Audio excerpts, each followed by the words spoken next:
Kevin, kif taħseb li Gronier wasal għal konklużjoni li Malta hija Atlantis? Mela, hija domanda interessanti, mela l-ewwel ħaġa li għandna nżommu f'moħħna hija in-numru sproporzjonat tat-tempji. Sewwa? Għaliex qed ngħid hekk, mela għandek tliet gżejjer illi huma litteralment mikroskopiċi fil-mappa, sewwa? Tgħid li inti aqqas ġo Franza jew ġo Spanja m'hemm dan in-numru ta' tempji. Mistoqsija li bla dubju qiegħda fil-filosofija ta' kull studjuż u arkeologu hi. X'inhi r-raġuni li ġo dawn iż-żewġ gżejjer b'kobor ta' 313 km kwadru nstabu s'issa iżjed minn 35 sit preistoriku. 7 minnhom UNESCO World Heritage Sites.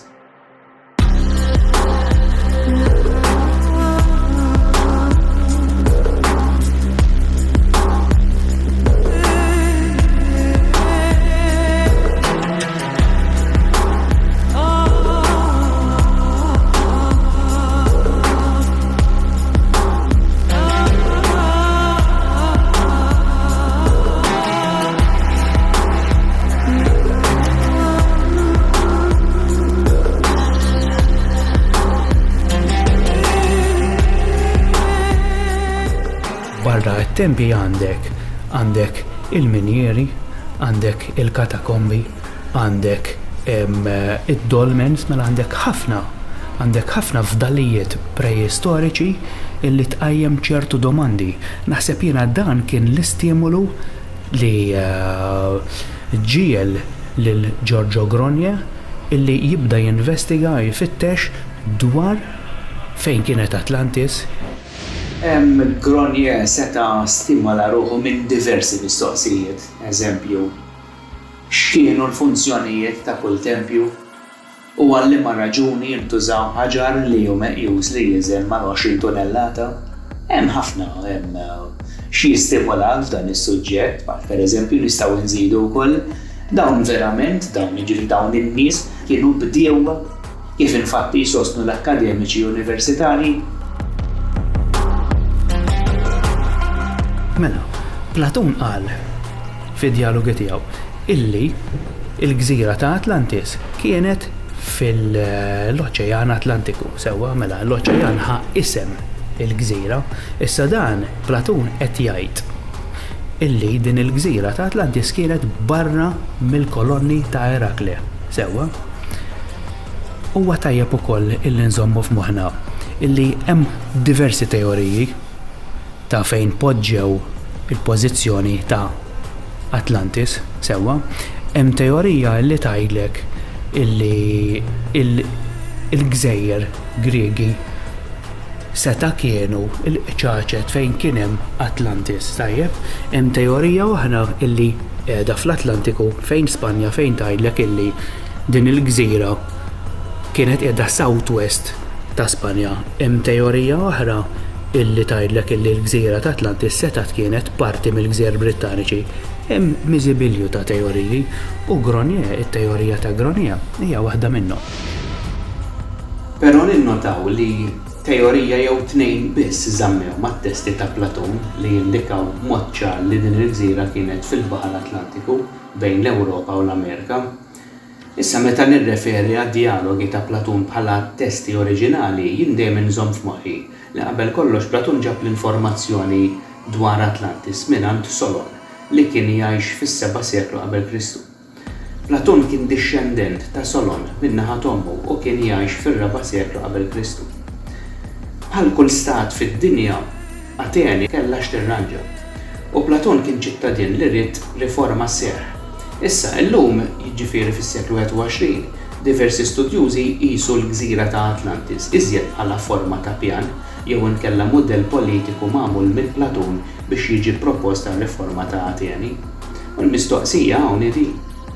Jekk id-dialogi ta' Platun kienu tassew mudell politiku kif Platun meta ppożizzjona Atlantis quddiem id-dħul tal-Mediterran qisu kien jaf bl-Amerika. Għax fl-ispjegazzjoni tiegħu fid-dialogu ta' Timejus, Platun jagħmel referenza straordinarja għal kontinent in-naħa l-oħra tal-oċean. Dan qisu diġà kien hemm marfin tal-Amerika 400 sena qabel Kristu. Interessanti li naraw għandna dawn id-dokumenti illi mela hawnhekk l-ewwel qegħdin il-biblioteka sewwa nazzjonali ġol Belt Valletta u hawnhekk għandna mħejjin ċertu dokumenti illi Giorgio Gronier iddiżinja mod kartografiku sewwa u hawnhekk qed naraw il-pożizzjoni ta' Atlantis skont it-teorija ta' Gronier. Hawnhekk hawn dawn it-tliet frakiet sewwa din il-parti fejn hawn B illi qed jindikalna illi l-Gżejjer Maltin skont l-ipotezi ta' Gronier kienu jinsabu fit-tramuntana ta' din il-gżira. Sewwa gżira illi poġġiet fil-Mediterran bejn Sqallija u l-Libja.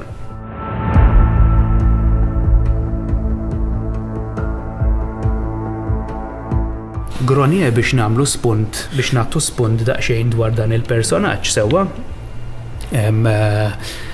kien ġej minn familja Franċiża, 3 ġenerazzjonijiet jgħixu hawn Malta l-Belt Valletta sewwa u dan il-persuna kien entużjast ħafna, kellu kilba kbira biex ifittex dwar din il-gżira tista' tgħidilha mitoloġika għal xiex il għaliex m'hemm xejn dwarha tanġibbli sewwa ħlief dawn l-iskritturi jekk nużaw l-arkeoloġija tradizzjonali sewwa, però biex norbot iżjed dettall ma' Gronier, Gronier kien studjuż, kien filosofu, kien perit, inġinier, arkitett sewwa, kien mar ma' Napoleon ġewwa Korfu u Lixandra wkoll l-Eġittu.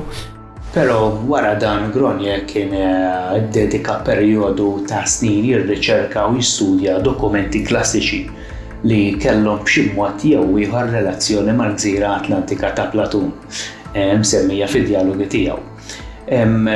Gronier kien assoċjat mal-Akkademija Arkeoloġika ta' Ruma.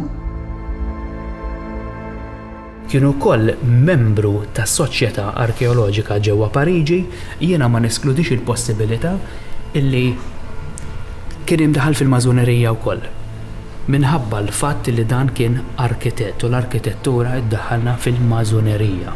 Sewwa, eżempju ċar ta' Gronier fl-arkitettura nsibu l-Knisja tal-Mosta li għandha x-xeħta kemm ta' maqdes sewwa u kemm ta' tempju Ruman. Issa meta ngħidu maqdes fis-sens il għaliex aħna jekk inħarsu lejn it-tempji sewwa mill-aspett kif qegħdin illum aħna qed naraw il-fdalijiet tat-tempji, però jekk immorru lura fi żmien sewwa nużaw daqsxejn l-immaġinazzjoni, it-tempji kienu mibnin f'forma ta' koppla, dom sewwa bil-kileb, ġebla tirkeb il-oħra, il-korbels.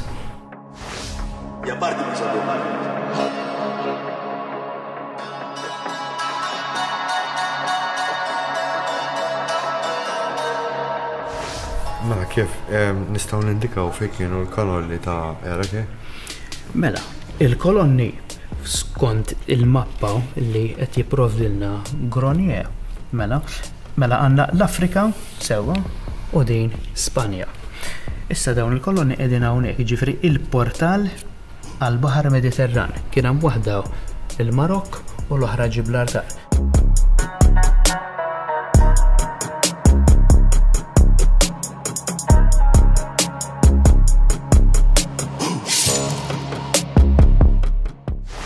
Fid-dokument propja ta' dialogi ta' Timejus u Kritjas hemm miktub biċ-ċar sewwa illi il-Baħar Mediterran kien meqjus bħala port sewwa. Jiġifieri dina hija ċara ħafna li mhux qed jindika għal baħar tal-Mediterran, kien qed jindika għal baħar Atlantiku fejn qiegħda l-gżira, però ċertu studjużi u filosofi għażlu illi jiddevjaw minn dawn it-testi fejn qed jindika illi Atlantis setat kienet fl-Atlantiku u ippożizzjonaw l-gżira fit-teorija tagħhom f'postijiet differenti. Sewwa min qed jgħid fl-Atlantiku fejn il-Gżejjer Brittaniċi, min qed jgħid fejn Spanja, viċin ta' Spanja u min qed jgħid ġewwa l-Mediterran.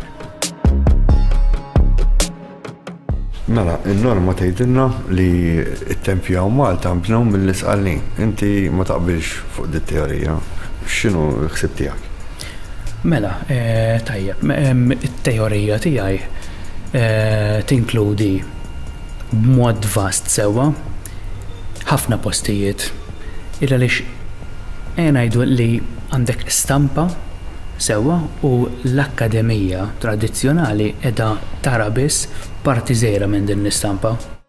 Personalment, mhux ma naqbilx mat-teorija akkademika, li ma naqbilx miegħu hu li l-akademiċi mhux qegħdin jikkonsidraw l-istampa kollha.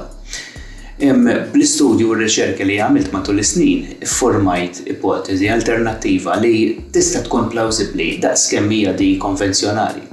Però qabel ma nelabora dwar dan, nixtieq naqsam xi ftit dettalji dwar sitwazzjoni tad-deżert Sahara kif setat kienet qabel id-diluvju ta' 11,600 sena ilu. Fejn illum hemm id-deżert tas-Sahara, qabel id-diluvju kien fertili u abitat perfett għal annimali ta' kull speċi. Kif nafu, preżentament, deżert u post fejn jabitaw speċi għaddhom fuq subaj bħal pereżempju ċerti sriep u skorpjuni. Però impossibbli għal l-infanti, ippopotami u gazzell fost annimali oħra biex jgħixu ġonatura daqshekk nixfa u ostili. Eluf kbar ta' tpenġijiet ġewwa mijiet ta' għerien fis-Sahara jgħidulna li dan id-deżert vast xi darba kien reġjun fertili u abitabbli. U l-evidenzi huma dawn l-istess tpenġijiet preistoriċi li jmorru lura għal qabel id-diluvju.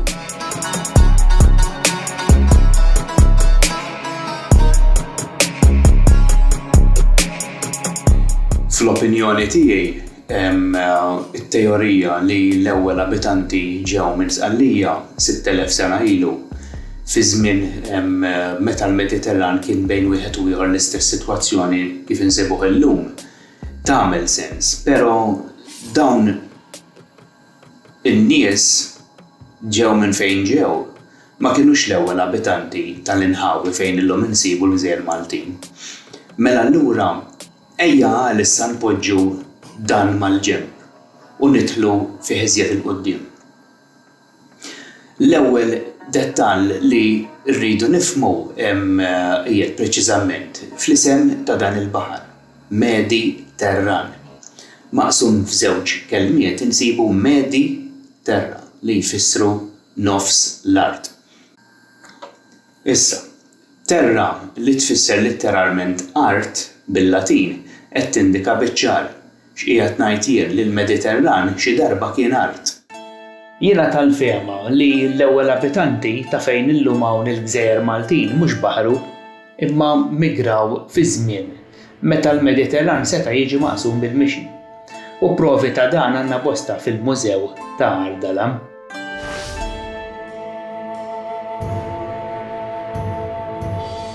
Hemm insibu diversi fdallijiet skeletali ta' annimali preistoriċi bħal ippopotami, l-infanti u oħrajn. Annimali li jpassu minn post għal ieħor f'migrazzjonijiet ta' mijiet u eluf ta' mili.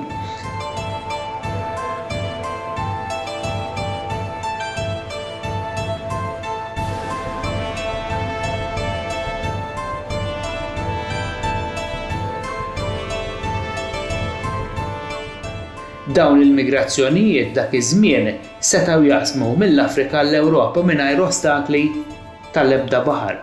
Kif diġà semmejt, illum insibu l-iskeletri ta' dawn l-annimali preistoriċi eżibiti ġewwa Bir Żebbuġa. U allura jiena nistaqsi. Jekk dawn l-annimali setgħu jaqsmu l-Mediterran mill-Afrika, għaliex il-bniedem ma setax jagħmel l-istess. Maħniex qed insemmu miljuni ta' snin imma għexieren ta' eluf ta' snin meta l-bniedem kif nafuh kien diġà ilu resident f'din id-dinja fuq 300,000 sena. L-ipotezi tiegħi orjentata lejn in-nofsinhar ta' Malta, jiġifieri lejn l-Afrika, minn fejn jiena naħseb li xi tribu speċifika preistorika tittersaq ftit fid-direzzjoni ċentrali tal-Art Mediterranea. U magħhom dawn in-nies ġabu s-sena arkitettonika tal-bini megalitiku. L-ipotezi tiegħi twarrab kompletament il-kultura mill-gżira ta' Sqallija.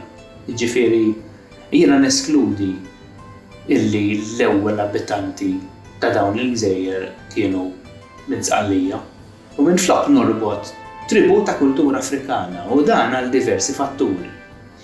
L-ewwel fatturu li migrazzjoni ta' dan it-tip ma setax issir wara d-dilluvju ta' 11,600 sena ilu. Minħabba l-fatt li l-Mediterran ma baqax terra art kif jissuġġerixxi l-isem. Vjaġġ bil-baħar fuq ċatra, fl-opinjoni tiegħi hemm 7,000 sena ilu. Kien daqsxejn ambizzjuż, ħanajdu hekk. Barra li kien ambizzjuż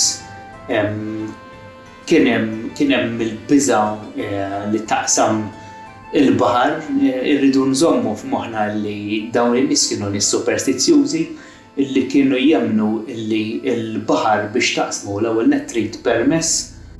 U meta ngħid permess jiġifieri inti tittamel ritwali u tittamel sagrifiċċji sewwa. Jiġifieri inti qed titlob permess mingħand l-Allat biex tagħmel din il-biċċa xogħol. Mhux qed ngħid li ma setax issir, però jiena aħna qed nitkellmu minn aspett ta' 7,000 sena ilu. Sewwa, ġifieri dawn ma kellhomx mezzi biex jinnavigaw. Bħalma qed ngħidu l-Vikingi għal mod tal-kelma 1300 sena ilu. Dan qed nitkellmu 7,000 sena ilu. Ġifieri ma naħsibx li kienet daqshekk faċli illi taqsam 50 mil. Għadajn jiddependi minn fejn ser jaqsmu, jekk se taqsam min-naħa ta' fuq ta' Sqallija għandek mal-100-120 mil. Issa dawn meta skont l-ipotezi akademika meta ġew biex jaqsmu biċ-ċatri li kellhom dak iż-żmien sewwa 7,000-6,000 sena ilu jekk se jaqsmu naf ejja nużaw Pozzallo. Jekk ħajjaqsmu minn Pozzallo diġà għandek 55 mil. Sewwa, jekk se taqsam minn Marsala, ġifieri mit-tramuntana ta' Sqallija, għandek 160 mil. Jekk se taqsam minn nofs minn fejn hemm Agrigento, eżempju, għandek 100 mil.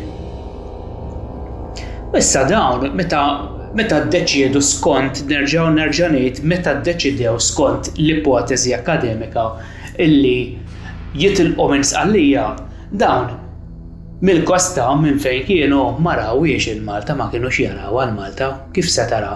Aħna bilkemm naraw il-Sqallija ra daqs x'hija Sqallija. Kif se jaraw għal-Malta dawn? Sewwa ġifieri dawn ma qalu xara ħaninżlu fin-naħa t'isfel ta' Sqallija x'hemmhekk li żjed viċin, dawn ma kellhom l-ebda mod ikunu jafu minn fejn isalpaw li żjed kosta viċin minn Sqallija għal Malta. Sewwa ġifieri dawn ma nafux minn fejn telqu, ġifieri din it-teorija ma tantx kredibbli meta se nipproġettawha 7,000 sena ilu. Barra minn hekk, jekk kien hemm xi migrazzjoni sewwa 7,000 sena ilu minn Sqallija dawn ma nimmaġinux li dit-tribu qabdu qalu Alright, ejja ħammurru isek sejjer b'xi cruise liner da rikbu fuq żewġ injamiet marbutin ma' xulxin u tittaqdef. Jiġifieri għandek dik il-perspettiva vasta quddiemek ta' baħar. La taf fejn, la taf xemm, la taf fejn sejjer, la taf ma xiex se tintaqa', dawn qabdu u telqu. Anka navigaturi ta' esperjenza 1000 sena ilu kienu jdumu jippjanaw qabel ma jsalpaw aħseb wara 7000 sena ilu. Mezzi kienaw biex jibaħru, però kif qed ngħid, żewġ injamiet marbutin ma' xulxin u kienu jagħmlu vjaġġi distanzi qosra bihom jiġifieri jew inkella kienu joħorġu jazzardaw mill-kosta, joħorġu daqsxejn il-barra biex jaqbdu l-ħut. Xejn iżjed minn hekk, ma kinux isiru vjaġġi ta' 150 u 160 mil. It-teorija li bnejt ma' żmien rigward din it-tema hi speċifikament marbuta mal-ewwel abitanti ta' art vasta fejn illum kull ma fadal minnha din l-art mixejn ħlief il-Gżejjer Maltin.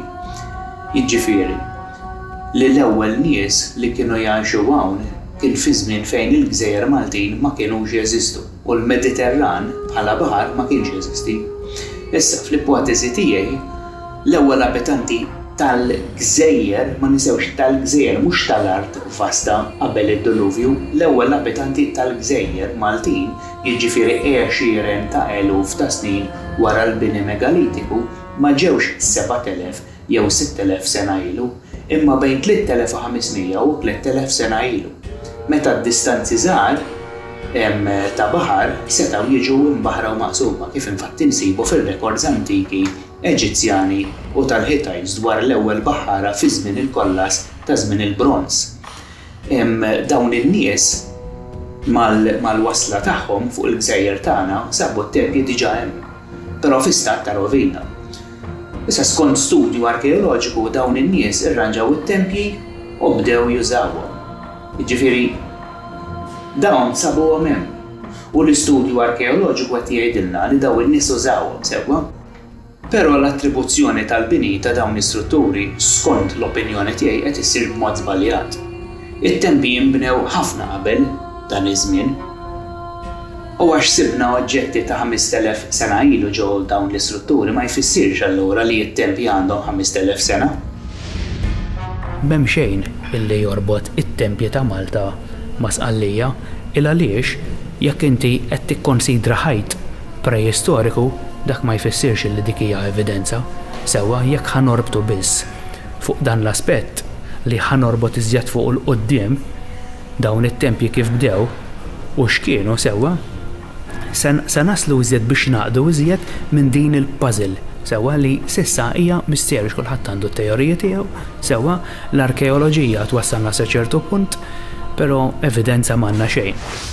La darba eskludejt it-teorija ġenerali li tajt li l-ewwel abitanti ta' dawn il-Gżejjer ġew minn Sqallija, allura kien hemm il-bżonn li l-bini megalitiku ġo dawn il-Gżejjer jiġi mbuttat lura b'għexieren ta' eluf ta' snin bid-dati teorizzati. Skont kalkoli li għandi il-migrazzjoni bdiet mill-Afrika bejn 68 u 65 elf sena ilu, ovvjament dawn il-figuri jinsemgħu esaġerati. Però meta naslu għad-dettall din it-teorija tibda tagħmel sens. It-tieni fattur li norbot mal-migrazzjoni Afrikana u li fl-ipoġew sibna numru sostanzjali ta' rjus imtawla, ħafna minnhom sparixxew u kull ma fadal xi 8 rjus. Il-prattika tad deformazzjoni tal-krani għandha rabta reliġjuża u nsibuha fuq kull kontinent b'mod partikolari fit-tribwijiet u ċ-ċiviltajiet Afrikani.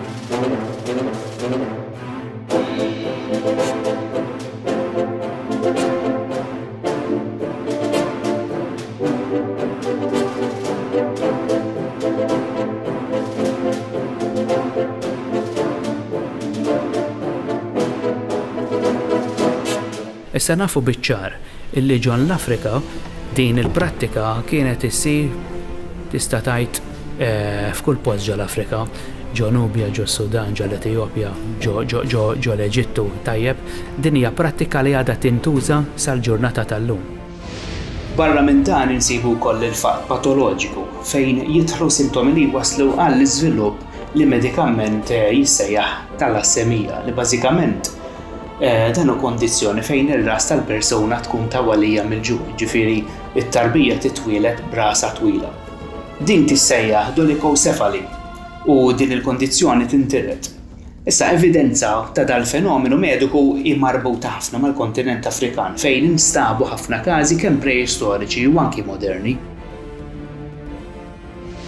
It-tielet fatturu li għalkemm il-darba l-arkeoloġi semmew ix-xepp ta' fdallijiet preistoriċi bejn dawk Sqallin u dawk Maltin, jien ma sibt assolutament xejn, zero, li jista' b'xi mod juri xi tip ta' someljanza bejn dawn it-tnejn.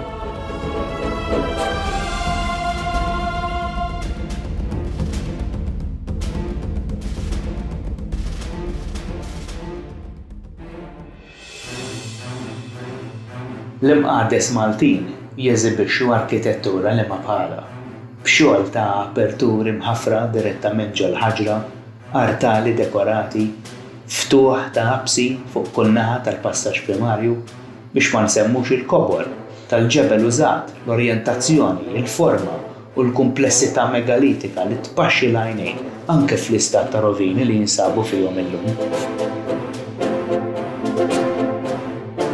Huwa minnu li fi Sqallija hemm tempji, però dawn it-tempji huma tal-perjodu Elleniku, jiġifieri Griegi, minn 300 sena qabel Kristu sal-ħakma Rumana.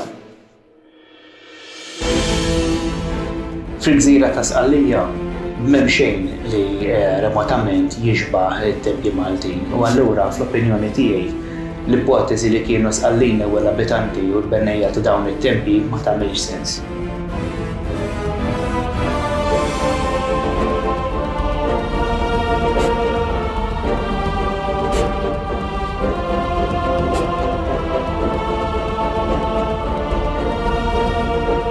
Xaqta daw li qed jittammaw fuq bħala bażi għat-teorija li l-bennejja tat-tempji Maltin ġew minn Sqallija huma fdalijiet ta' żmien il-Bronż li jinsabu l-isfel minn Sirakuża ġo Castelluccio ta' Noto.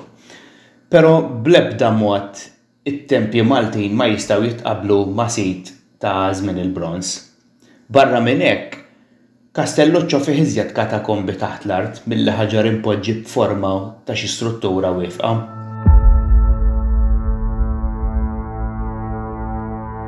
Minkejja dan kollu u la darba t-teorija ħarġet li Sqallin kienu l-ewwel abitanti ta' Malta. Li Sqallin ħadwa for granted li din it-teorija evanġelu meta kif wieħed jista' jara qas nitfa' xepp ma teżisti bejn fdallijiet Sqallin u dawk Maltin.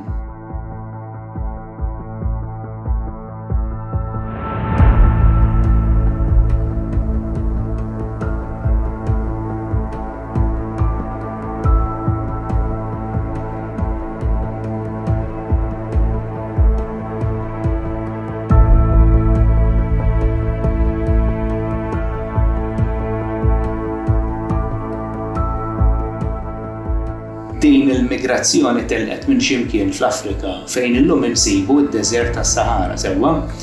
Ma ninsewx li wara d-dilluvju meta l-ilma għala drastikament il-baħar bela 70% tal-art u allura ħafna mill-evidenza marbuta ma' dan tinsab f'qiegħ il-baħar. Ġebel megalitiku ġol baħar Malti jinstab u mhux biss imma anki raddi jew nkella kif jissejħu bl-Ingliż Caltrats. Dawn huma provi arkeoloġiċi li l-firxa ta' dawn il-bini ta' tempi u komplessi preistoriċi jestendu mijiet ta' mil il-barra minn xtutna. U waħda mill-mistoqsijiet ta' dawn il-mistieri li baqgħet minquxa f'moħħna hija x'kienu eżatt dawn l-imsejħa tempji. Kevin, inti għandek il-ħsieb li t-tempji megalitiċi għaw Malta għandhom korrelazzjoni mal-astroloġija. Mela, Ħanerġa' nitlaq mill-punt fejn semmejt l-ewwel illi l-migrazzjoni mill-Afrika fit-teorija tiegħi hija possibbli. Iċ-ċiviltà paleolitika, jiġifieri ta' żmien il-ħaġar bikri, kienet tinkludi f'arkitetti u bennejja ta' kalendarji astronomiċi bla paragun. It-teorija tiegħi però ma tgħidx li dawn qasmu mill-Afrika għal Malta u qabdu jibnu, le. Dawn qasbis kellhom pjan ta' migrazzjoni kif nifhmuh illum. Il-migrazzjoni ta' din it-tribu mill-Afrika li timxi fuq pattern li jsegwi mill-art ċertu kostellazzjonijiet. Allura, dawn mhux darba fost l-oħrajn. Qalu isma' ejja nibdew nibnu t-tempji jew inkella tlaqna noqogħdu Malta.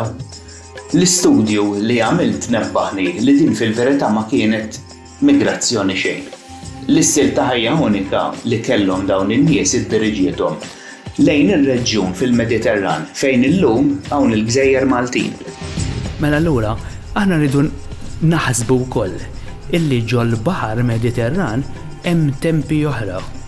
U dawn it-tempji, ovvjament, jekk xi darba jinstabu b'xi miraklu, se jmexxuna minn fejn ġew dawn in-nies skont l-ipotezi tiegħi.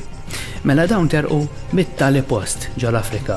M'għandix idea minn fejn sewwa imma għandi ċertu indikazzjoni li din il-migrazzjoni saret mill-Afrika. Dawn bnew tempju, tnejn, wieħed taħt l-art u l-ieħor fil-wiċċ.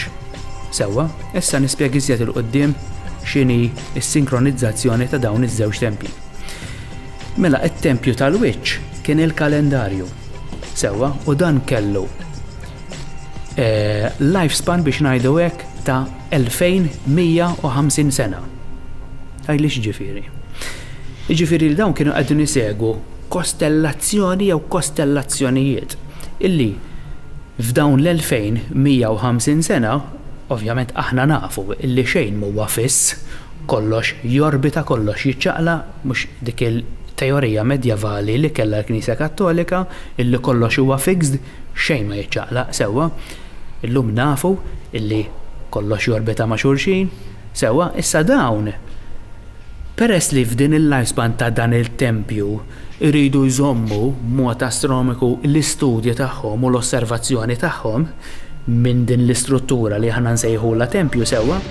Meta bil-kostellazzjoni li jkunu qegħdin isegwu jibdew jidhru partijiet biss, u allura l-perspettiva tal-kostellazzjoni ma baqgħetx tidher sħiħa, dan jibda jindika li t-tempju beda jiskadi. Dan ifisser li t-tempju biex nsejħulu hekk diġà għandu mal-1200 jew 1300 sena kien ikun importanti li l-maġġor parti tal-kostellazzjoni speċifika tkun viżibbli biex it-tempju jibqa' funzjonabbli. Infatti lejn l-aħħar ftit mijiet ta' snin it-tribù tibda taħsiblu biex temigra lejn post fejn il-kostellazzjoni tkun mill-ġdid totalment viżibbli għal 2150 sena li jmiss. Mela da mhux ħajamlu 5 mili, dawn iridu jimxu mijiet ta' mili. Tajjeb biex jibnu it-tieni sett ta' tempji, ġifieri wieħed taħt l-art u l-ieħor fuq l-art, waslu dejjem joqorbu lejja l-Gżejjer li llum insejħulhom il-Gżejjer Maltin, dejjem joqorbu. Mhux għax għażlu li jiġu hawn, il għaliex il-pattern sewwa il-presizzjoni tal-ekwinozzi l-hawn mexxiethom għax dawn kienet isegwu skont il-presizzjoni tal-ekwinozzi sewwa. Il għaliex it-tempji huma kalendari astroloġiċi. Dana it-tempju tal-Ġgantija. Issa jekk aħna nimmaġinaw illi hawnhekk għandek koppla biex niftehmu sewwa, jew inkella koppla u koppla oħra, is-saqaf tat-tempju kellu dak li jissejħu conic holes sewwa, toqob koniċi illi ġejjin forma ta' kon, angolati. U dawn kellhom dawn il-conic holes pattern ta' għal-mod tal-kelma il-kostellazzjoni ta' Orion. Issa ma' xemx, id-dawl ta' xemx kien jgħaddi minn dawn it-toqob u kienet jindikalek ċertu punti fit-tempju. Sewwa hawnhekk kienet tifforma l-Orion's Belt. Sewwa, u mbagħad Betelgeuse u l-istela l-oħra f'kull ponta tat-tempju minn ġewwa. Sewwa, issa ovvjament meta it-tempju skada dak ma setax jibqa' jintuża iżjed. Allura kellhom imexxu il-post tat-tempju biex jinbena x'imkien ieħor. Aħna qed nitkellmu mill-aspett ta' Orion biss, imma kien hemm kostellazzjonijiet oħra illi dawn ħansejħulhom hekk l-arkitetti u l-bennejja tat-tempji kienu qegħdin isegwu bħal Alpha Centauri, Canis Major u diversi kostellazzjonijiet oħra. Waħda mill-mistieri li jibqgħu jirbumbjaw ġo moħħna hi kif ċiviltà preistorika eluf kbar ta' snin ilu setat tiddistingwixxi b'mod tista' tgħidha barra minn hawn patterns komplikati ta' kwiebeb fl-ispazju kosmiku mingħajr ekwipaġġ teknoloġiku u avvanzat. Kif setgħu dawn jifhmu x'kienu dawn it-tikek nemnu fis-smewwiet tal-lejl? Kif dawn setgħu b'mod daqshekk metikoluż li tista' ssejjaħlu straordinarju joħolqu xjenza sħiħa u komplessa li tidħol matematika u ġeometrija li sallum preżenti d-dettalji tal-hemm għadhom litteralment jifqawlek moħħok. Kif komunità ta' bdiewa li ġew Malta fuq ċatra jew qasmu l-Mediterran fuq ġemel setgħu kienu l-grammastri ta' xogħol bħal dan. Jekk ser nibqgħu imwaħħlin mal-parametri limitati biex xjenza li jekk ma narax ma nemminx jew inkella għax barra mill-linja gwida universitarja mela allura ma teżistix. Illum li xi darba nifhmu dawn it-tempji kif inbnew kif kienu jaħdmu mhux ser jasal qatt. Hemm oċean sħiħ fejn wieħed jista' jasal biex jifhem kif jiddeċifra dawn il-mistieri, nsejħulhom hekk. Però l-universitarju mhux interessat f'alternattivi li jmorru kontra l-linja gwida sistematika u dan u żball kbir fil-fehma tiegħi. M'iniex bl-ebda mod ninkoraġġixxi l-għaxkezza fl-istudju minn bażi ta' twemmin u anqas qed ninkoraġġixxi xettiċiżmu. It-triq tan-nofs fl-opinjoni tiegħi dejjem il-aqwa mezz biex student tal-ħajja jara u jifhem l-istampa kollha sewwa. U ma' dan il-punt nixtieq norbod daqsxejn ta' spjegazzjoni ta' kif ċiviltà preistorika setat kienet avvanzata minn aspett mhux mistenni mill-arkeologu jew l-istudjus konvenzjonali. Sempliċi ħarsa lejn il-piramidi ta' Giza biżżejjed biex tqanqal mistoqsijiet dwar il-preċiżjoni impekkabbli matematika, ġeometrika, ġeografika, strutturali u mitħaġ oħra. Jekk f'din l-istess ċiviltà Eġizzjana kont issib il-fqir u l-injorant, dak li kien jisfen mal-mużika li jdoqqulu ta' fuqu, dak li kien jgħix fid-dlam u li qas jaf x'laqtu, fl-istess ħin kont issib ukoll dik l-istratta ta' fuq il-high class society li jgħixu fil-palazzi li ma jonqoshom xejn. Dawn għal kontrarju tal-maġġoranza li jgħixu fid-dlam kienu edukati fil-filosofija mistika, kienu intelligenti u f'ċertu okkażjonijiet kienu kollu rrief. Ma ninsewx li ċertu monarkiji kienu inizjati f'diversi setet okkultistiċi u kienu wkoll saċerdoti primi ta' tempji ewlenin sewwa. Issa minn dan l-aspett, allura dawn kienu omnipotenti tista' tgħid u l-immaġinazzjoni ta' ċertu persuni fil-quċċata tar-renju stramba kemm stramba kienet is-realtà issa kif ukoll il-puntu li n-nies ta' 6,000 sena ilu li skont it-teorija komuni biex nużaw il-kalkolu ġenerali qas kienu għadhom skavaw il-metallurġija biex joħolqu ħadid b'saħħtu kienu jużaw skriepel u srieraq tar-ram u fl-istess ħin kienu arkitetti ta' strutturi u invenzjonijiet tal-meravilji. Jista' jkun da? Ma jistax ikun. Illum qasbis noħolmu kif naqdu nibnu piramida ta' 5 solari bi blokkok ta' ġebel ta' 2 tunellati u nofs kull waħda ħseb u wara kemm ser nibnu piramida tal-fuq minn 40 solar b'għodot tar-ram, bil-ħbula u bil-bejjem.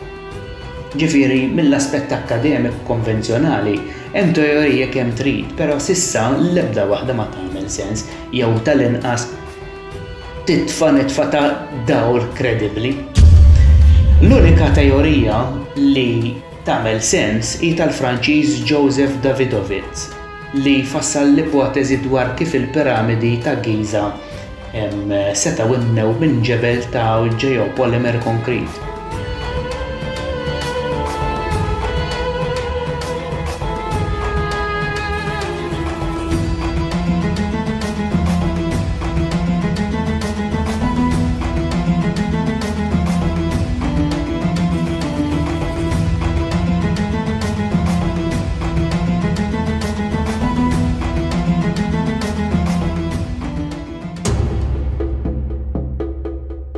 Il-fatt li llum għandna teknoloġija avvanzata ħafna, studjużi ta' fama mondjali, il-vantaġġ li llum nistgħu nħarsu lura u nanalizzaw l-istorja ċentimetru b'ċentimetru u l-fatt li minkejja dan kollu għadna nilagħbu bil-mistoqsijiet. Ipprova ċara kristall li sal-lum għadna qasbis nistgħu nifhmu l-iżjed dettalji elementari dwar il-bini li nbena bi preċiżjoni impeccabbli kbar ta' snin qabilna, bini li llum niksbuh biss b'inġenji u b'teknoloġija moderna.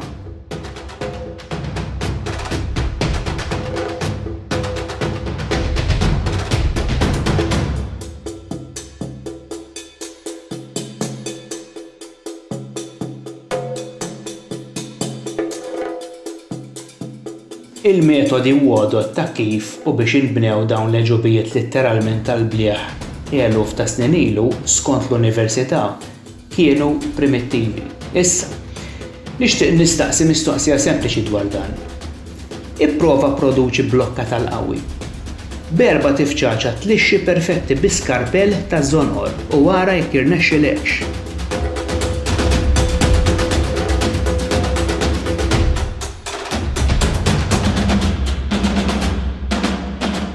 Li qiegħed nipprova ngħid jienu li teknoloġija avvanzati kien hawn, imma spiċċaw konfiskati għal diversi raġunijiet u waħda minnhom din. X'ser nagħmel bil-lawrea fl-arkeoloġija jekk li studjajt matul is-snin issa m'għadux validu għax instab differenti minn dak li tgħallimna.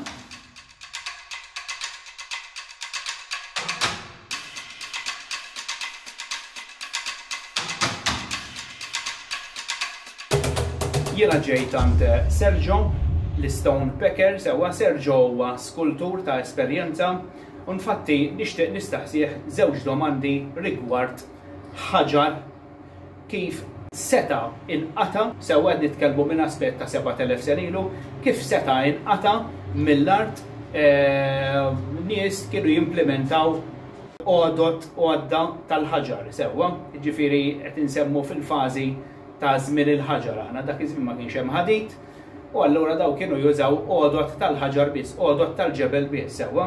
Mela, kieku jkolli nistaqsik, Sergio, biex nibnu tempju illum. Sewwa, irridu naqtaw ġebel aħna mill-art biskripel u mazzett ta' jinnaf xi għodot ġebel qiebes ħafna.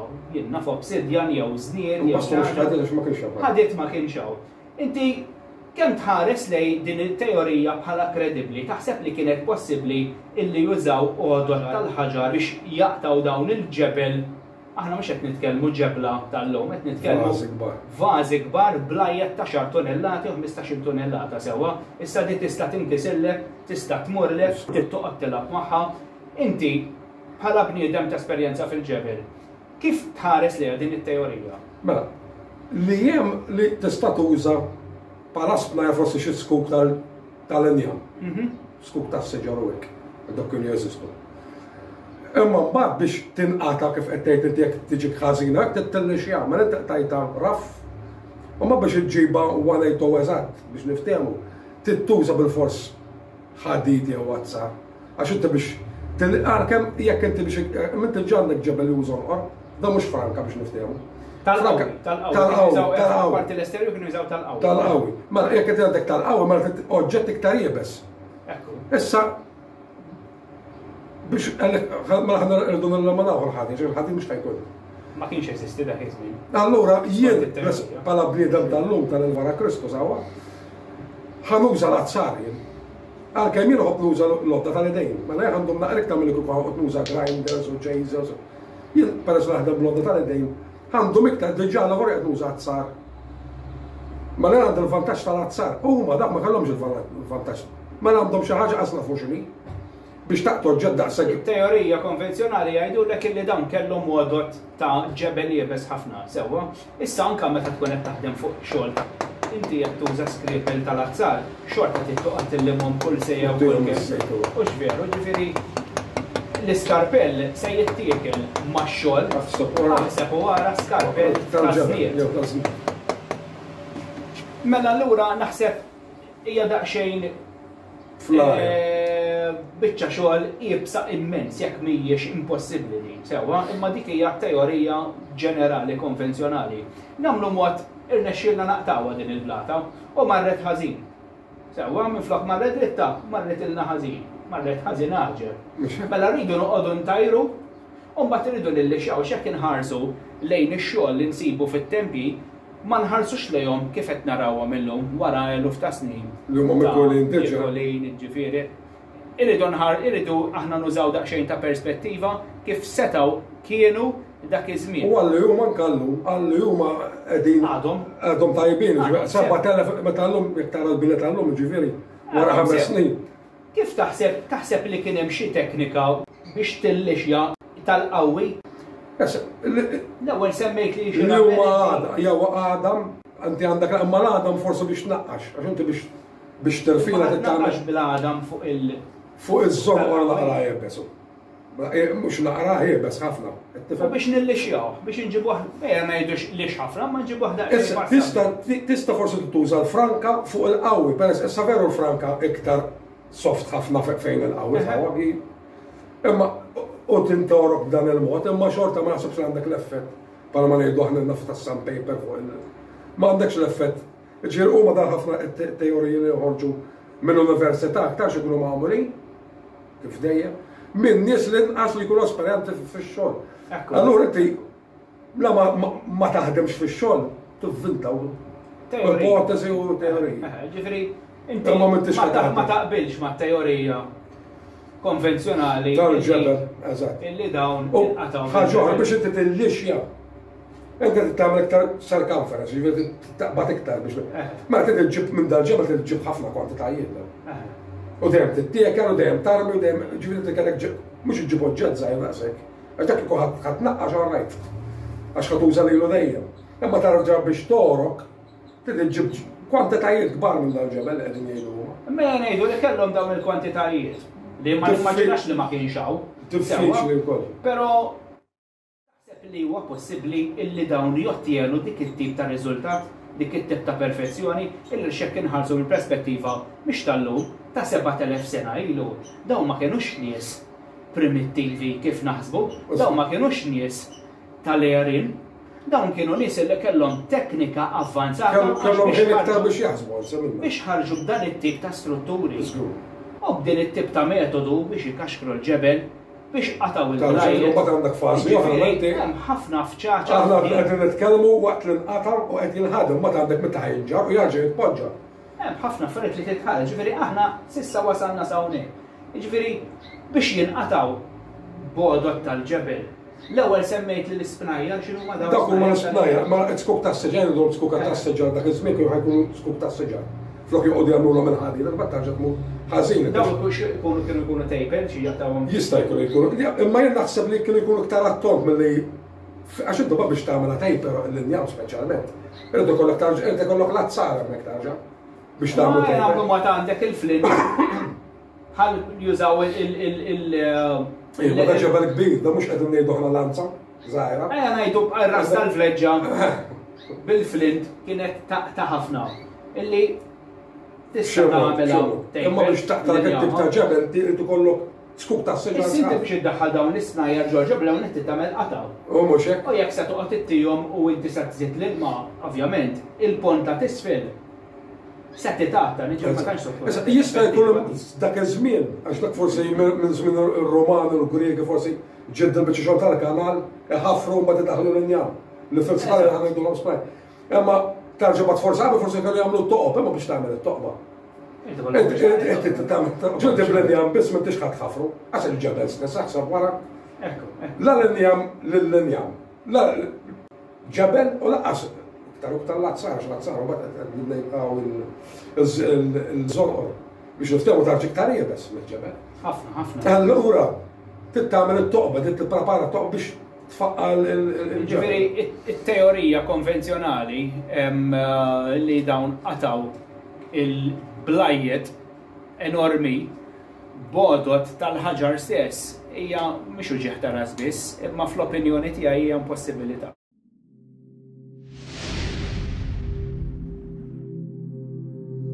Il-pedamenti tas-sistema edukattiva kif inhi mibnija huma bbażati fuq stejjer totalment iffabbrikati fuq l-aspett primittiv. Dak l-aspett li rnexxielhom jitmawlna, l-aspett li fi kliem ieħor li fil-preistorja kulħadd kien salvaġġ u jgħix ġewwa l-għerien tal-poplu ordinarju biex niftehmu, waqt li l-aspett ieħor dak tal-komunità suprema u superjuri qed jiġi intenzjonalment mitfu. Ħarsu lejn kif dejjem ħadmet l-umanità. Għandek iċ-ċiviltà propja, dik sofistikata u avvanzata, li għandha ħarsa panoramika fuq kollox u fuq kulħadd, u imbagħad għandek il-bniedem ordinarju tal-massa, dak li jaqlaħħa u jikolla, dak li moħħu jwassal sa ċertu punt, dak li mhux ekwipaġġat, mhux sofistikat u mhux avvanzat minn ebda mod partikolari biex jfassal u jibni strutturi llum huma l-enigma ta' kull inġinier. Aħsbu daqsxejn dwar din.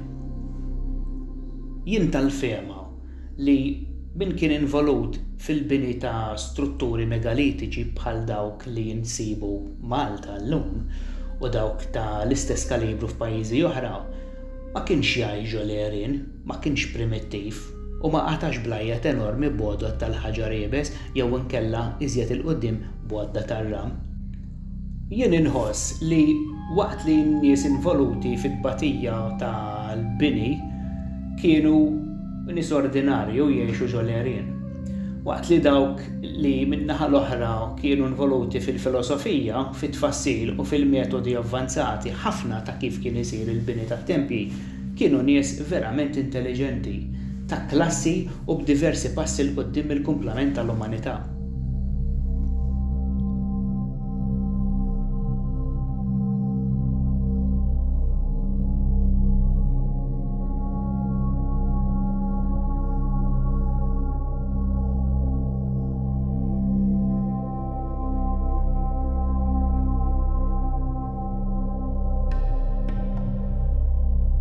U żball li inpoġġa lil kulħadd ġo l-istess keffa, li kulħadd dak iż-żmien kien primittiv. Infatti l-iżball għadu jippersisti sal-lum, għax il-kreditu tal-eġubijiet strutturali jingħataw lill-komunità tal-għerien, nies li ġeneralment kienu jgħixu ħajja sempliċi. Meta tibda taqgħod it-tiket ma' xulxin, it-teorija li t-tempji ma jistużi huma letteralment opra ta' komunità ta' bdiewa u rajja tibda tinstema' bla sens u bla bażi. Eżempju tajjeb ħafna u t-tempju tal-Imnajdra. Irsib li konsista biex dan il-ġojjel inbena qatt ma seta' kien maħsub infassal u mibni mill-cavemen li konna għadna nsibuhom hawn Malta sas-seklu 19. B'kull rispett issa, kieku dawn in-nies kienu daqshekk kapaċi u avvanzati ma kienux jażlu li qattaw ħajjithom ġewwa għar. Kull teorija universitarja hija bbażata fuq l-ordinarju u l-primittiv. Però min għandu nitfa' sens komun jirrealizza li xogħol bħal dan hu impossibbli li jsir b'dawn.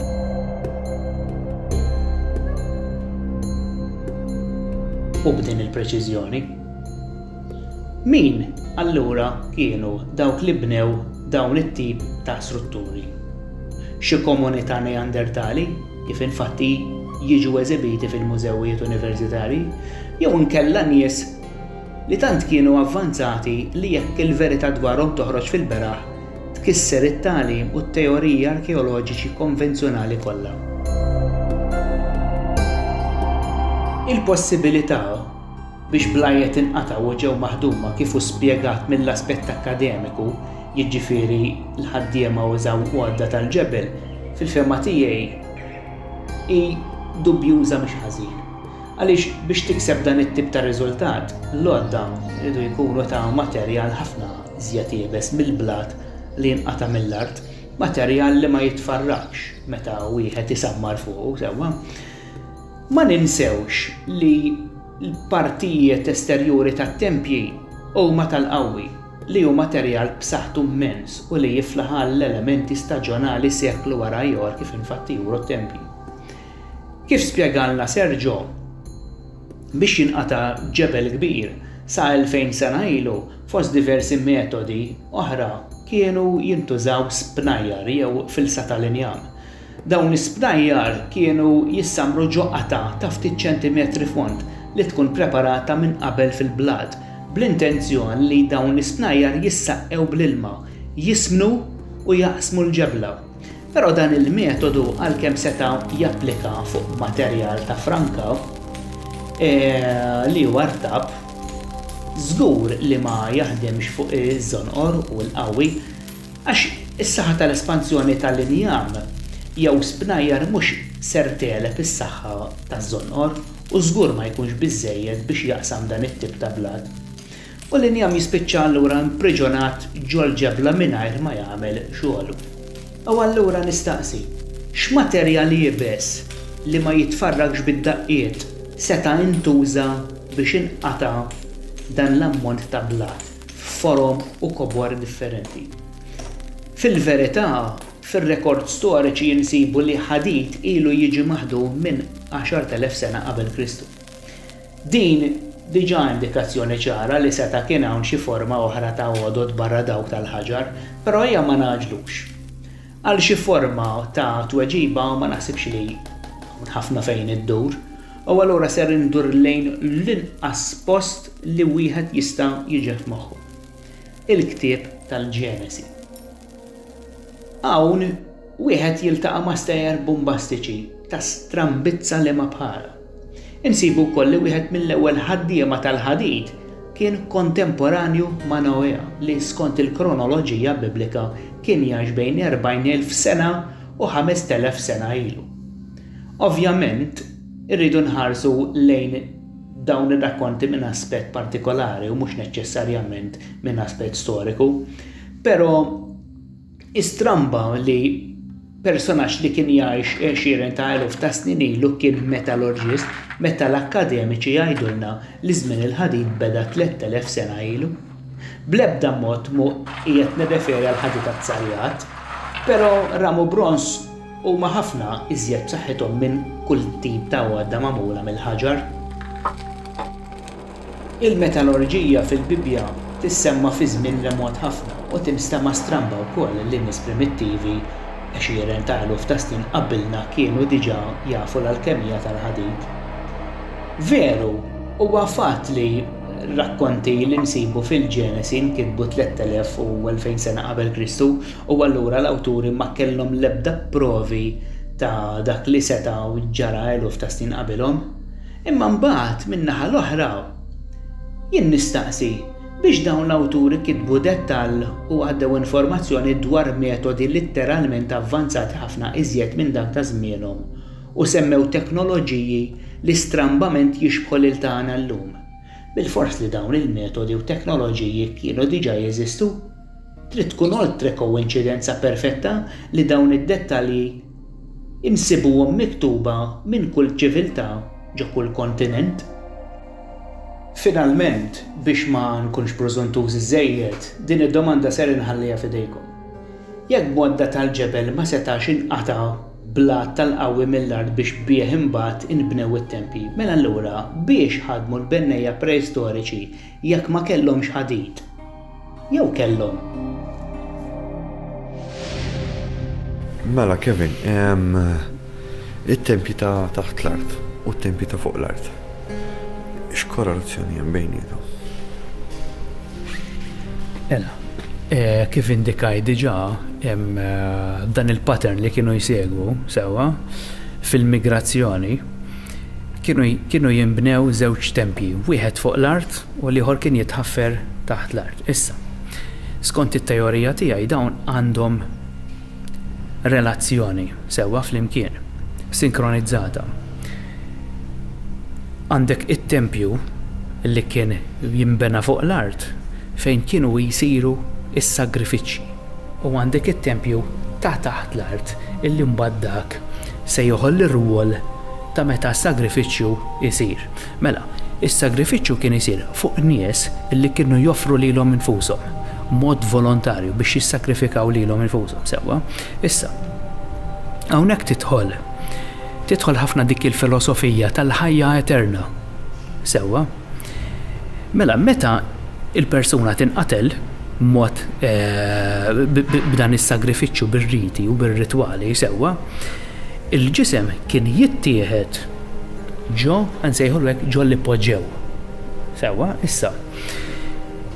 L-ipoġġew x'inhuwa?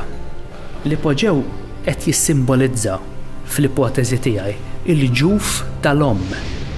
Għalhekk dan it-tempju uniku fl-Ewropa u possibilment fid-dinja insibuh fil-fond tal-art fid-dlam u fejn hemm l-ilma.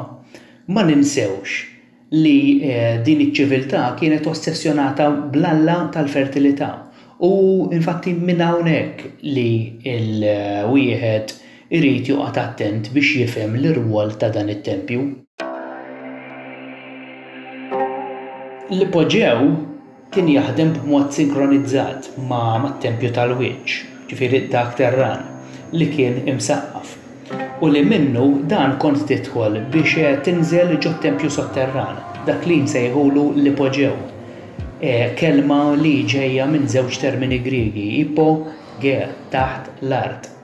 Fit-tempju terran kienu jissakrifikaw u f'dak sotterran kienu jintombaw bit-twemmin tar-rinkarnazzjoni mill-ġuf tal-omm, ċoja mit-tempju sotterranju li jissimbolizza il-ġuf tal-alla tal-fertilità.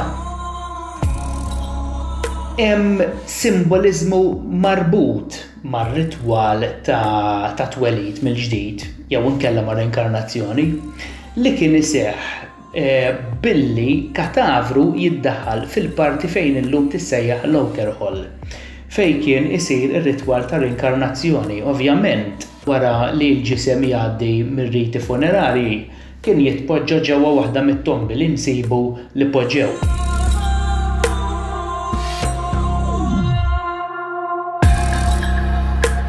Is-Sleeping Lady fl-ipotezi tiegħi hi mara mejta u tissimbolizza r-rinkarnazzjoni fis-sens li l-ġisem miet, però l-assenza spiritwali ma tintemm qatt. U allura f'dan irridu nosservaw il-pożizzjoni figurattiva tal-mara rieqda li tirrappreżenta l-ħajja mill-ġdid. Is-saqaf ta' din l-istess kamra, jiġifieri l-Outer Hall, imimlija bi spiralli li s-simboliżmu tagħhom marbut mal-ħajja eterna u mat-twelid mill-ġdid. Dan insibuh fil-ktieb tal-Ġenesi wkoll fejn l-awtur sakru mas-siġra tal-erf isemmi wkoll is-siġra tal-ħajja. Ftit wara isemmi li l-bniedem u maħluq minn Alla fl-istess immaġini u xbija ta' Alla u dan ifisser li l-assenza ta' Alla hija infinita u allura l-assenza tal-bniedem hija infinita wkoll.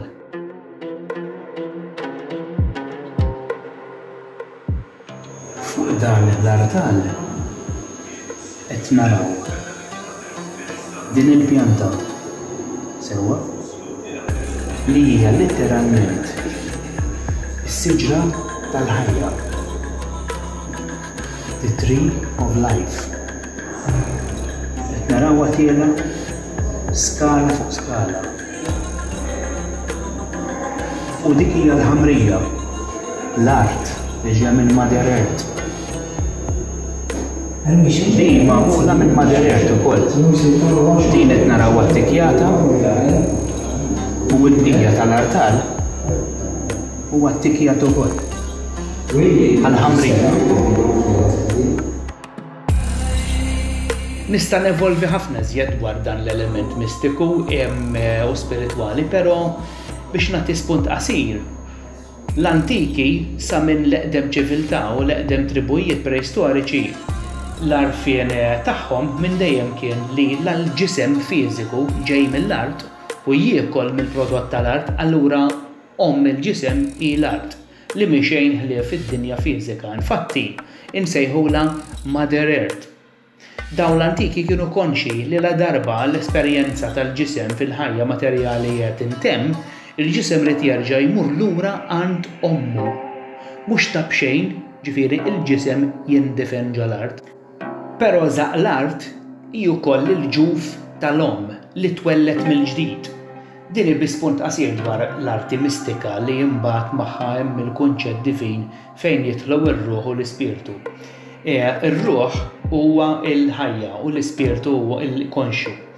Jekk wieħed jinnota, dawn huma t-tliet personalitajiet li anke l-Knisja Kattolika semmi sewwa, 3 persuni falla wieħed. Is-saċerdoti ta' żmien il-bronż, ta' żmien il-ħaġar, saċerdoti 20 ta' eluf ukoll qabel il-fidi nisranija ma kellhom bżonn l-ebda introduzzjoni tal-aspett divin. Kif diġà semmejt, infatti wieħed mill-awturi sakri tal-Ġenesi jagħmel enfasi dwar kif il-bniedem mhux bija ta' sors etern fis-sens li waqt li l-libsa tintuża, ġifieri l-libsa qed nirreferi għal ġisem sewwa, waqt li l-libsa tintuża tintrema. Ġifieri meta inti ġismek jiskadi ma jibqax jiffunzjona, allura l-ispirtu irid joħroġ minn ġol ġisem għax ma jistax jopera ġo din il-vettura li issa m'għadix taħdem sew. Mela allura il-ġisem jintrema. Però l-assenza divina ma tmut qatt. F'termini sempliċi li poġġew kien il-post li jissimbolizza l-ġuf tal-omm fl-ipotezi tiegħi fejn il-ġisem jerġa' jintegra u fejn l-assenza divina terġa' tinkarna f'ġisem ġdid b'kontinwazzjoni mal-ħajja preċedenti. Dana kien it-twemmin li jorbot fi ftit kliem dawn l-aspetti funerarji sewwa biex meta persuna tmut jew tiġi sakrifikata ġisimha jintegra fl-art. Sewwa imma imbagħad dan isir minn aspett u bit-twemmin li l-ħajja ma tintemx hemmhekk imma se tkompli f'ġisem ieħor, jiġifieri minn aspett ta' reinkarnazzjoni.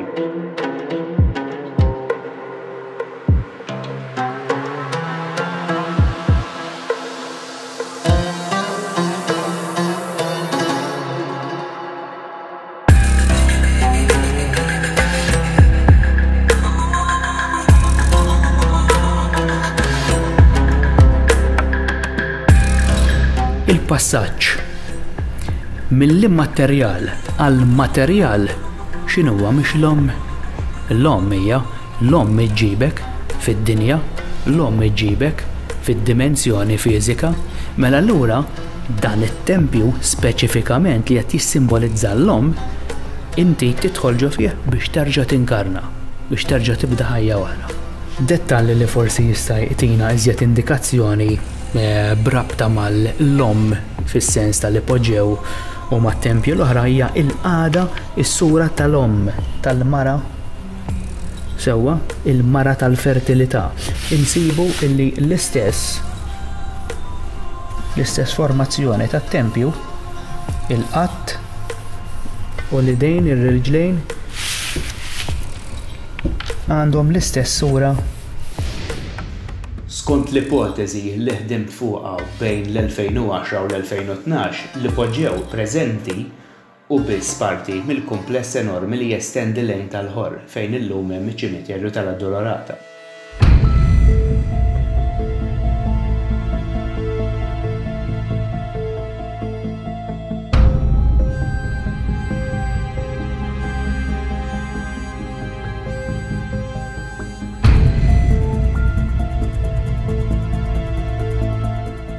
F'tal-ħor kienet saret sejba ta' fdalijiet funerari, skanetru, xi fuħħar fost oġġetti oħra.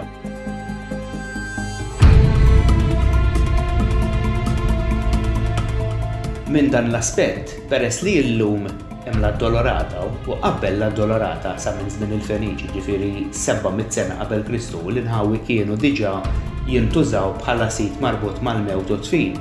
Allura l-ipoġew ħa konnotazzjoni relatata mal-mewt u t-tfin. Sa ċertu punt, hi raġonevoli li wieħed jassoċja l-ipoġew ma' attivitajiet funerari. Infatti, anki studjużi barranin jirreferu għall-ipoġew bħala mass graveyard, però dan u kollu żbaljat fl-opinjoni tiegħi, għax l-ipoġew fil-komplessità tiegħu kellu funzjonijiet differenti u parti żgħira biss kienet tintuża għal preservazzjoni tal-ġisem wara l-mewt. Il-bqija tal-kompless kien iservi għal attivitajiet vari. Allura bl-ebda mod ma nistgħu ngħidu li l-ipoġew kien ċimiterju preistoriku sewwa għax inkunu qegħdin niżbaljaw.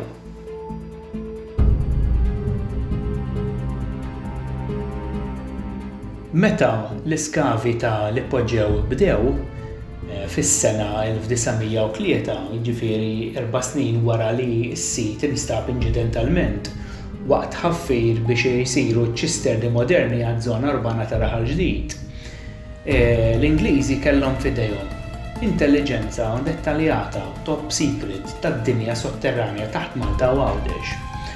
U raw kif għamlu biex jikkontrollaw l-iskavi kemm jistgħu.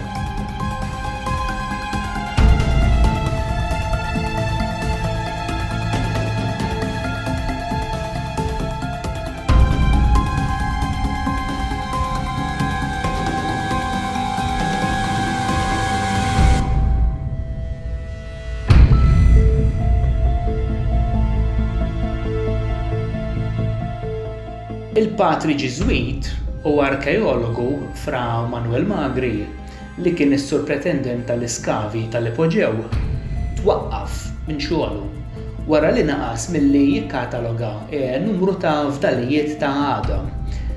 Ir-raġuni għal konsum pubbliku hija din, però jien inħoss li t-terminazzjoni tas-surpretendenza ta' Fra Magri fuq l-iskavi tal-ipoġew kienet ta' natura differenti li setat tmur kontra twemmin ġenerali. Minflok Magri kien imbagħad inħatar l-arkeologu Themistokles Ammit li kompla l-iskavi. Issa, ir-reġistru fejn kienu jsiru il-katalogi tas-sejbiet u d-dettalji arkeoloġiċi kombinazzjoni nisew jieħduh minant Fra Magri wara li dan kien twaqqaf mill-kariga tiegħu. Konvenjentament għall-Brittaniċi Themistokles Ammit ingħata it-titlu ta' Sier waqt li Fra Magri miet fit-Tunezija u l-katalgu tal-iskavi tal-ipoġew fi żmien l-amministrazzjoni tiegħu ma nstabx. Fl-istudju tiegħi nitfadaw ġdid fuq l-opinjoni li seta' kellu l-Ġiżwit Fra Magri dwar is-sejbiet li għamel f'diversi siti arkeoloġiċi kemm f'Malta u anki f'Għawdex, sejbiet li kien jorbothom ma' ċiviltajiet tal-perjodu Paleolitiku kif isemmu l-awturi tal-Ġenesi fi żmien li kienu jgħixu nies ta' statura ġganteska. Insemmu żewġ eżempji bħal-ġgantija u l-ħaġra ta' Sansuna. Ta' reliġjuż li kien Fra Magri seta' kien influenzat mir-reliġjon li kien iħaddan, però seta' ma kienx. U jekk ma kienx, mela allura rridu nistaqsu. Ta' espert arkeologu li kien. Ir-raġuni ta' twaqqif minn xogħlu kienet verament dik li niżla fl-istorja? Jew kien skava xi ħaġa li kieku ħarġet fil-pubbliku kienet titfa' l-kredibilità arkeoloġika taħt dawl totalment differenti minn dak li jriduna nemmnu. Ser Themistokles Ammit kompla bl-iskavi li kienu mħarsa immedjatament mill-lajn arkeoloġika militari Brittanika li kienu dak iż-żmien qed jikkompetu mal-Ġermaniżi u ma' qawwiet politiċi u militari oħra kemm fl-Ewropa u anki barra mill-Ewropa. Meta x-xogħol arkeoloġiku fl-Ipoġġew intemm sal-ġurnata tal-lum, id-dubji baqgħu jippersistu jekk kienx hemm xi bibien, twieqi jew passaġġi li ingħalqu b'mod li dan ma jidhirx. Jien niddubita wkoll li kieku l-iskavi baqgħu għaddejjin il-kumpless tal-Ipoġġew illum għandu firxa estensiva sa tal-Ħorr u l-Addolorata. Aħsbu fil-provinċja tal-Kapadoċċja fit-Turkija fejn hemm il-kumpless preistoriku kolossali sotterranju ta' Derinkuju. Ġewwa dan il-kumpless ġigantesk kienu jabitaw mijiet ta' nies. Fl-ipotezi tiegħi l-Ipoġġew u Derinkuju ta' Malta.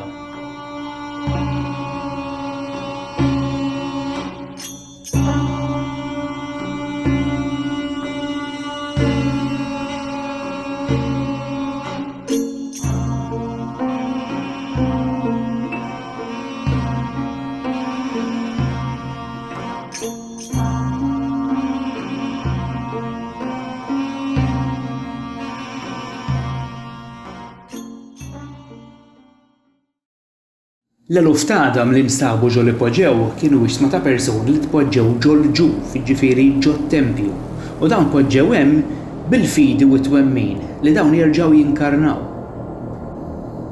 Is-sejba ta' għadam kienet il fuq minn 33,000 biċċa li jikkwantifikaw bejn wieħed u ieħor madwar 6,000 persuna.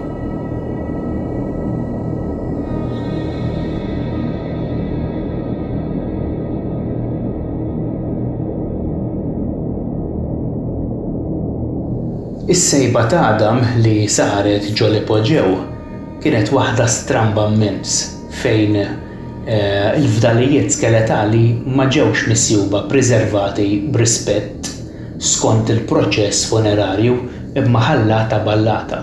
Tista' tgħid li l-mod ta' kif instabu l-iskeletri kien wieħed remot mill-aspett normali tal-proċess funebru. Mill-esperjenza l-arkeologu jippretendi li jsib hemm fdalijiet sħaħ kif setgħu kienu mpoġġija mid-deffiena. L-arkeologu jippretendi wkoll li jsib oġġetti li l-mejjed kien juża matul ħajtu mdawr il-mija. F'ħafna każi normalment il-ġisem kien jindifen jew jitpoġġa orjentat lejn xi direzzjoni jew f'xi pożizzjoni partikolari. Fl-iskavi tal-Ipoġġew però xejn minn dan ma nstab. Li nstab kien litteralment xokkanti. Taħlik ta' sħiħa ta' għexieren ta' eluf ta' għadam. Ħafna minnhom fi stat ta' trapp. Is-sejba tal-iskeletri barra li kienet stramba u xokkanti kienet kaotika għall-aħħar.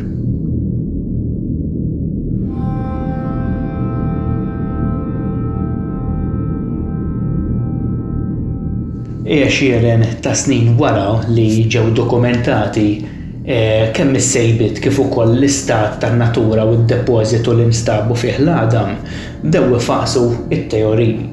Ħafna minnhom marbuta ma' setet preistoriċi marbuta mal-mewt u li l-Ipoġġew ma kien xejn li fossa li fih kienu jarmu l-mejtin. Infatti il-baruni u arkeologu Andrew Colin Renfrew mill-Università ta' Cambridge fl-analiżi arkeologa tiegħu sejjaħ is-sit tal-Ipoġġew bħala Charnel House. Din u teoriji simili li nibtu matul is-snin kienu kollha miżgwidati. Irrelevanti l-edukazzjoni warajhom, sewwa, fl-opinjoni tiegħi it-ħarbit li nstab fl-Ipoġġew ma kienx ġej mill-bniedem, speċjalment mill-komunità ta' żmien it-tempji, u jien konvint minn dan. L-iġsma ta' dawn in-nies mhux talli ma ntremewx b'mod kaotiku ġo fossa tal-mewt imma talli matul it-tfin il-komunità segwit ir-riti funerarji kollha kif kien jistħoqlhom il-mejtin. Issa, skont studju li sar, il-kaws kollu ta' Adam ġo xulxin fl-ipoġew ġie kkawżat minn arar vjolenti ta' ilma li jerreq kompletament it-tempju u l-madwar u ġab kollox minestra waħda. Saħansitra ħafna minn dak li kien preservat ġewwa spiċċa nġar barra u wara eluf ta' snin reġa' ndifen kompletament taħt sedimenti ta' tajn u ħamrija. Il-kwantità ta' għadam li nstabu barra mit-tempju ta' fuq l-art mill-ewwel beda jiġġenera ħsibijiet li din kienet xi sejba ta' ċimiterju preistoriku u l-għadam flimkien ma' brazzoletti, ġiżerajjen, għodot, figurini, għadam ta' annimali u seashells fost oġġetti oħra nstabu mitfuna f'depożiti li interessanti immens jissejjaħ alluvjali jiġifieri ħamrija u torba li jinġarru minn xi tip ta' arar kbir ta' ilma li litteralment erreq dawn it-tempji. Infatti fir-rapport bil-miktub Themistokles Ammet kiteb li depożitu ta' ħamrija u torba li nġarru tkaxkar minn barra għal ġewwa kien ta' metru font. L-istess forma ta' depożitu ta' ħamrija u torba instab ġewwa l-ipoġew ukoll. Issa xi jfisser dan? Jien naħseb li dan l-arar kien ġie kkawżat bid-dilluvju ta' 11,600 sen ilu. Sawa l-istess dilluvju ġifieri li jereq il-pjanuri fil-Mediterran u f'forma gżejjer li nsibu llum fosthom dawk Maltin.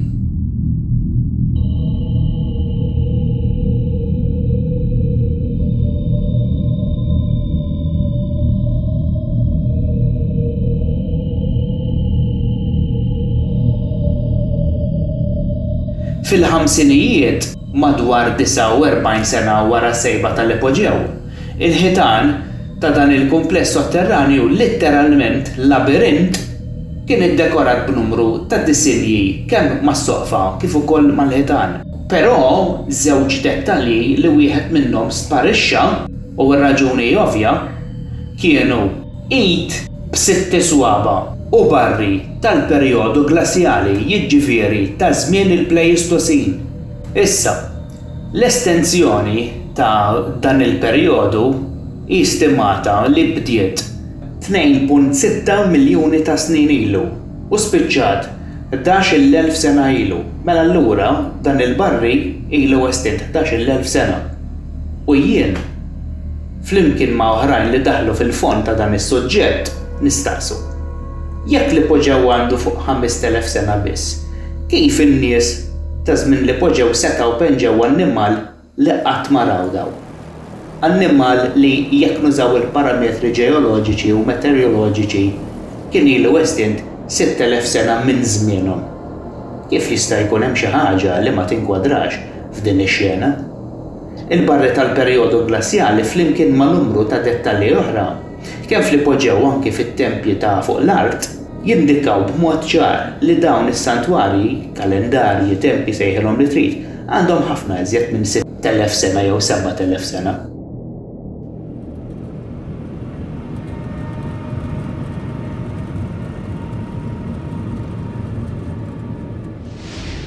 Mela kif taħseb li l-misqa għandha x'taqsam mat-tempji tal-imnajdraw ħaġar il-fatt li qiegħda fil-viċinanzi taż-żewġ tempji. It-teorija b'mod ġenerali hija wkoll marbuta mal-Kartrazz. Sewwa illi hawnhekk hawn ukoll Kartrazz qegħdin x'imkien hawn fuq.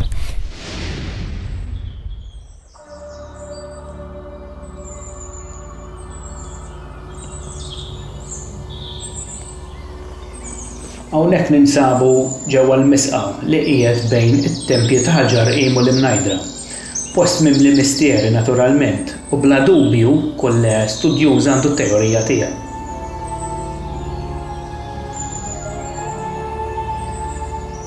F'dan il-każ partikolari jien naqbel ma' l-ipotezi li l-misqa flimkien ma' komplessi simili li nsibu ġebel ċantar fil-Fawwara u fejn nhar il-Kbir u f'diversi postijiet oħra tal-istess natura kienu jservu għal raġunijiet agrikolturali, ġifieri għat-tisqija tal-art u annimali domestiċi u ovvjament anki għan-nies tal-komunità. Minn dan il-punt il-qudiem ser nimxi skont l-ipotezi tiegħi sewwa. Dawn iċ-ċisterni huma indikazzjoni ċara li kull fejn jinsabu jidentifikaw sit abitat.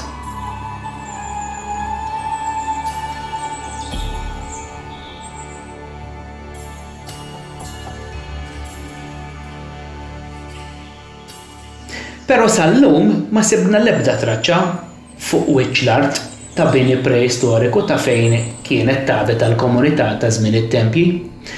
U dan jien naħsebu għax il-komunità ma kienx tgħix fuq l-art imma ġewwa l-art fl-erin profondi li ma' żmien ħafruhom f'kumplessi enormi biex jgħixu fihom. Bħal eżempju ċar li poġġew jew inkella eżempju oħra għall-irbir.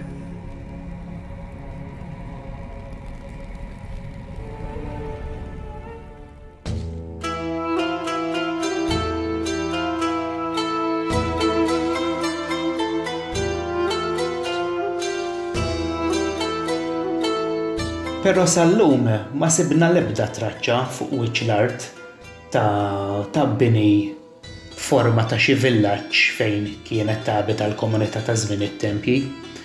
U dan jien naħsebu għax il-komunità ma kienx tgħix fuq l-istess elevazzjoni tat-tempji, imma f'inħawi ta' elevazzjoni ferm iżjed baxxa.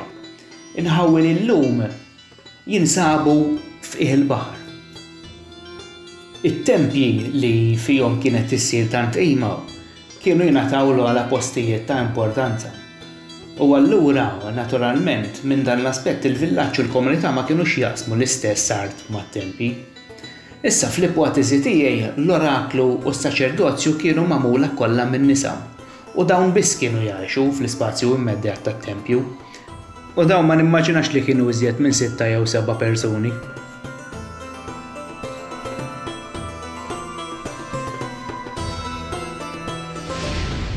Mela, hawnhekk jekk naraw hawn din iċ-ċisterna għataw dan il-ġebel fuq li qed jindika biċ-ċar biex l-ilma ma jsirx ilma qiegħed. Għandek l-uħ fuqu illi jekk inħarsu fuq din iċ-ċisterna, pereżempju qatt fadal ġebla waħda fuq dik iċ-ċisterna m'hemmx ġebler.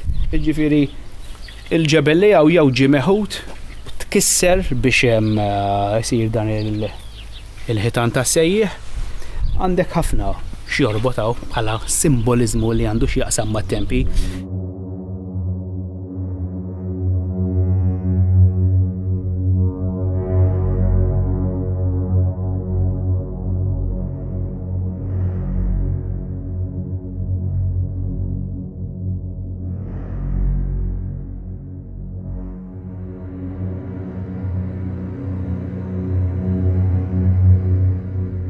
Mela kif?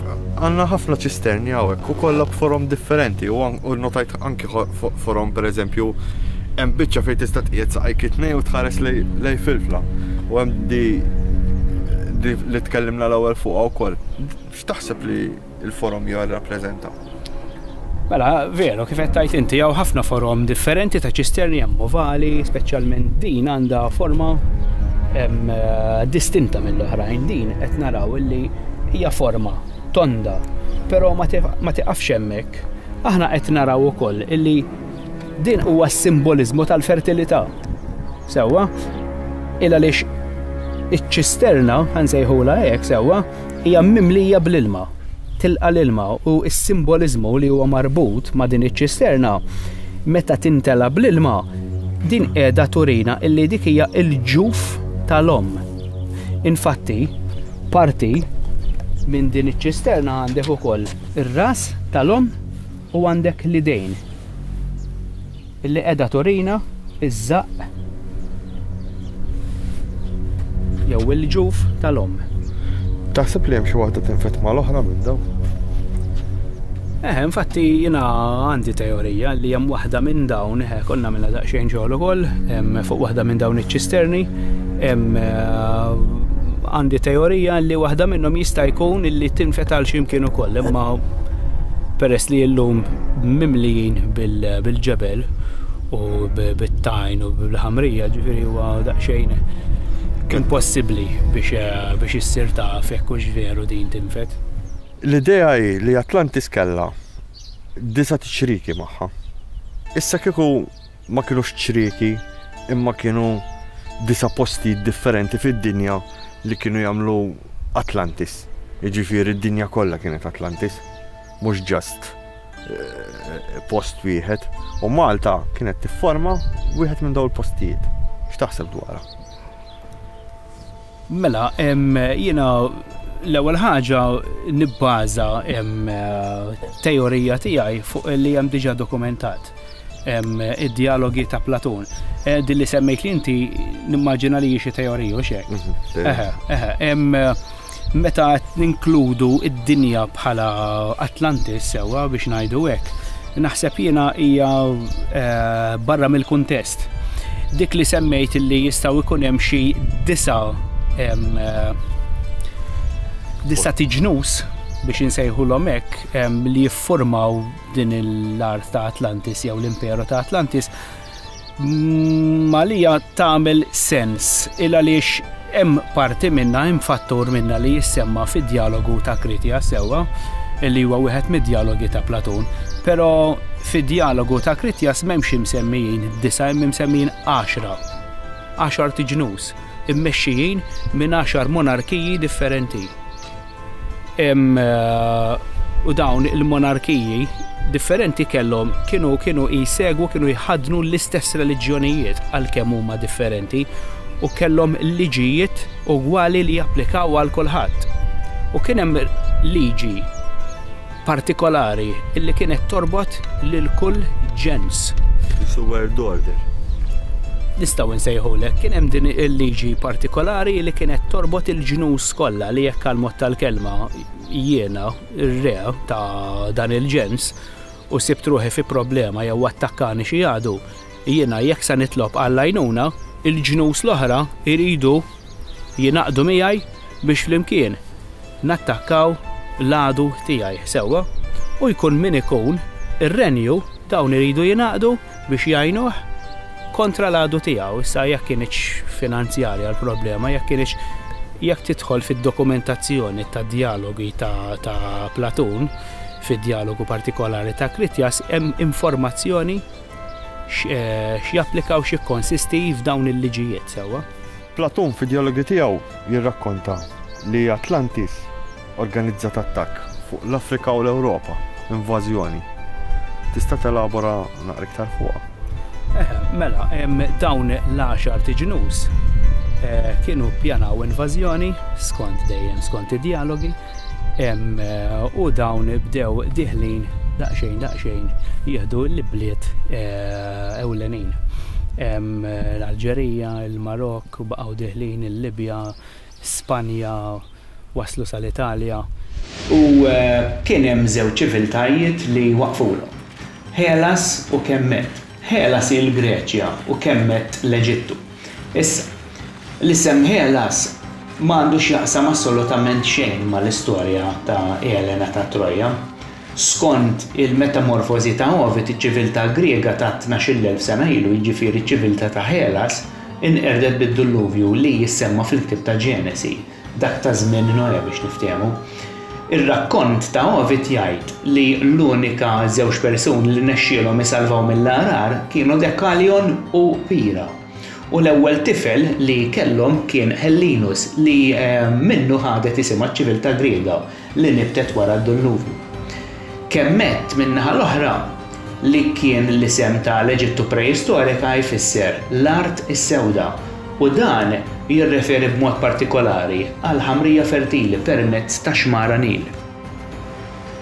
Dawn iż-żewġ ċiviltajiet flimkien ma' ġnus oħra fl-alleanza militari, dejjem skont Platon, irnexxilhom iwaqfu l-invażjoni Atlantika fil-Mediterran. Żmien wara li ma jissemmix kemm beda teżżiż kbir tal-art sewwa u kien f'dan il-punt li kataklizma nfexxet f'dilluvju feroċi ta' baħar li ola f'daqqa waħda. Tant ola il-livell tal-baħar li l-gżira ta' Atlantis tkissret bit-terremoti u nbelad bl-ilma. Bl-ilma tad-Dilluvju li beda jgerbeb fil-pjanuri tal-Mediterran mill-Oċean Atlantiku bejn il-Marokk u Ġibiltar. Issa ma ninsewx illi Platon ġab l-informazzjoni minn Solon. Solon, kif diġà semmejna qabel, ġab l-informazzjoni tiegħu minant il-qassisin sewwa tat-Tempju ta' Sajs. Issa it-Tempju ta' Sajs huwa l-ekwivalenti tat-Tempju ta' Atena ġol Greċja. Di dawn qalulu illi hu għandu jkun gburi, Solon, ġifier il-qassisin, il-Solon qalu li hu għandu jkun gburi.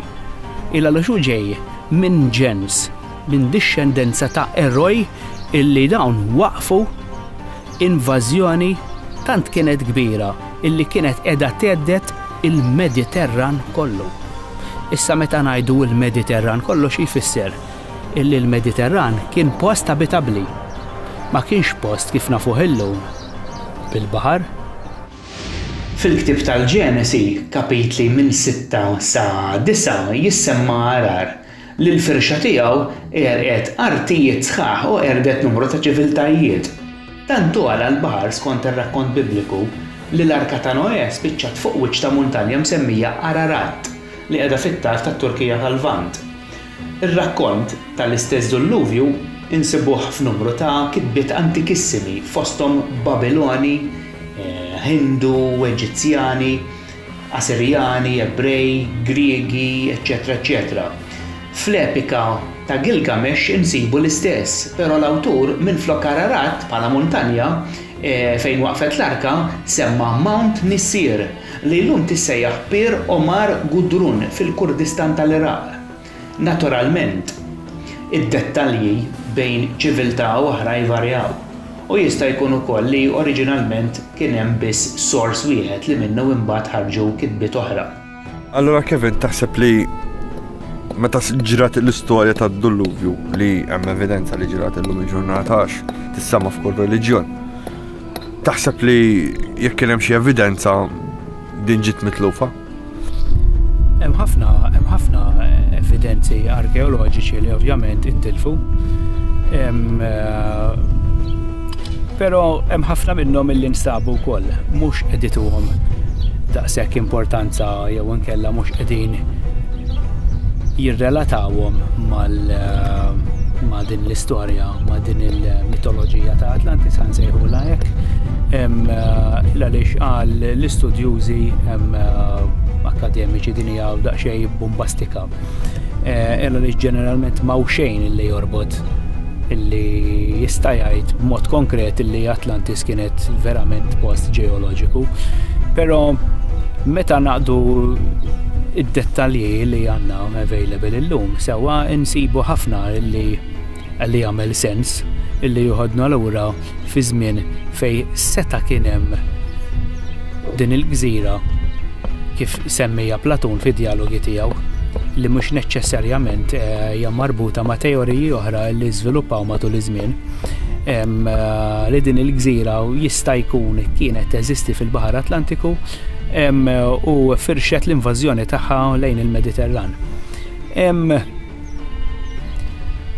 Hemm ħafna evidenza illi hija dubjuża u hemm ħafna evidenza oħra illi tikkollabora ma' l-istudju li għandna illum fidejna li nistgħu ngħidu li dawn huma marbutin ma' l-istorja ta' Atlantis. Eżempju, hemm f'ċiviltajiet oħra hemm msemmija, hemm kataklizma tad-Dulluvju u nsibu wkoll li jekk aħna nagħmlu kalkolu ta' 5000 sena il-livell tal-ilma niżel b'mod drastiku li nkixfu ċaċet tal-logħlijiet u muntanji li nsibu fil-Baħar Mediterran.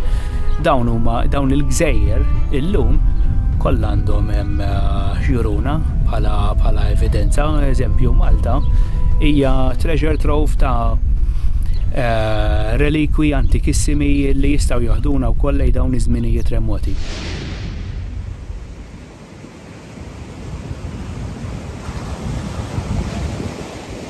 Jien inħoss li jekk verament Atlantis kienet post ġeoloġiku u allura ġeografiku u li invażjoni daqshekk estensiva seħħet, il-Maltin biex insejħulhom hekk ta' 12,000 sen ilu sempliċiment kienu iżjed orjentati lejn il-mistieri ta' smewwiet u r-relazzjoni astronomika intima li magħha kellhom dawn in-nies milli kienu gwerrieri lesti biex jifqu għad-difiża tad-dominju tagħhom.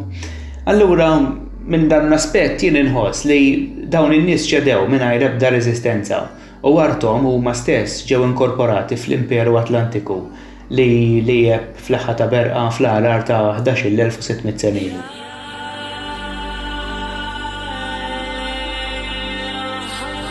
It-tribujiet li bdew ifaqsu eluf ta' snin wara d-Dilluvju, ovvjament wara li l-ilmijiet baxxew b'mod drastiku, bdew ħabtu wiċċhom ma' dinja ferm differenti minn dik li kienu jgħixu fiha ċ-ċiviltajiet ta' qabilhom. Jiġifieri dawk iċ-ċiviltajiet li kienu jgħixu qabel id-Dilluvju. Is-sitwazzjoni tal-Mediterran ma baqgħetx li kienet u issa l-migrazzjoni bil-mixi mill-Afrika l-Ewropa kienu jeħtieġu vjaġġi li jinvolvu xhur ta' mixi u eluf ta' mili. U hawnhekk naslu fil-punt fejn japplikaw migrazzjonijiet bil-baħar kif infatti jinsibu fl-arkivji antiki. It-teknoloġija tal-vetturi tal-baħar kienet żviluppat ħafna sa 3500 sena ilu sewwa u kif insibu fir-rekord storiċi it-tbaħħir sar ħafna iżjed frekwenti u bdew isiru kemm migrazzjonijiet ta' distanzi żgħar u anki attakki navali u invażjonijiet.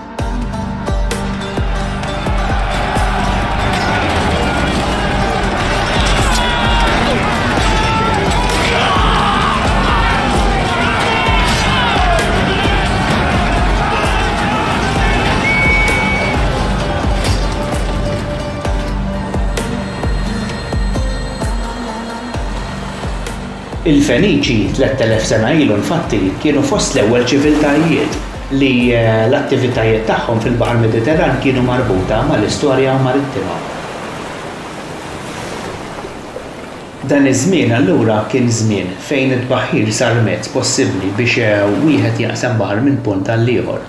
U dan fl-ipotezi tiegħi kien iż-żmien fejn migrazzjoni ta' nies għal gżejjer Maltin setgħet issir.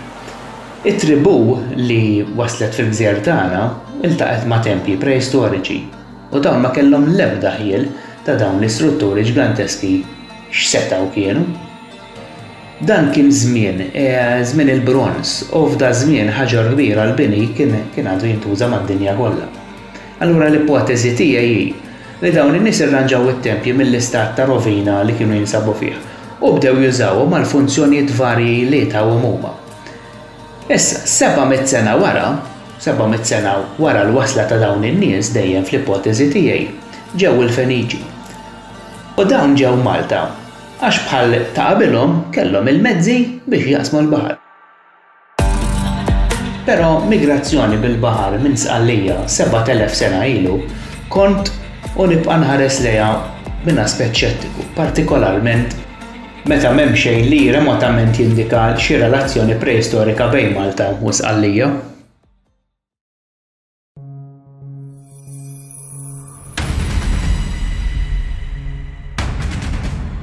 Il-kawża ta' dan kollu però x'kienet?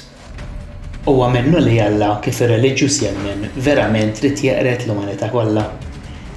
Jew dan mhux xejn ħlief vers allegoriku kif insibu frekwentament fil-Bibja.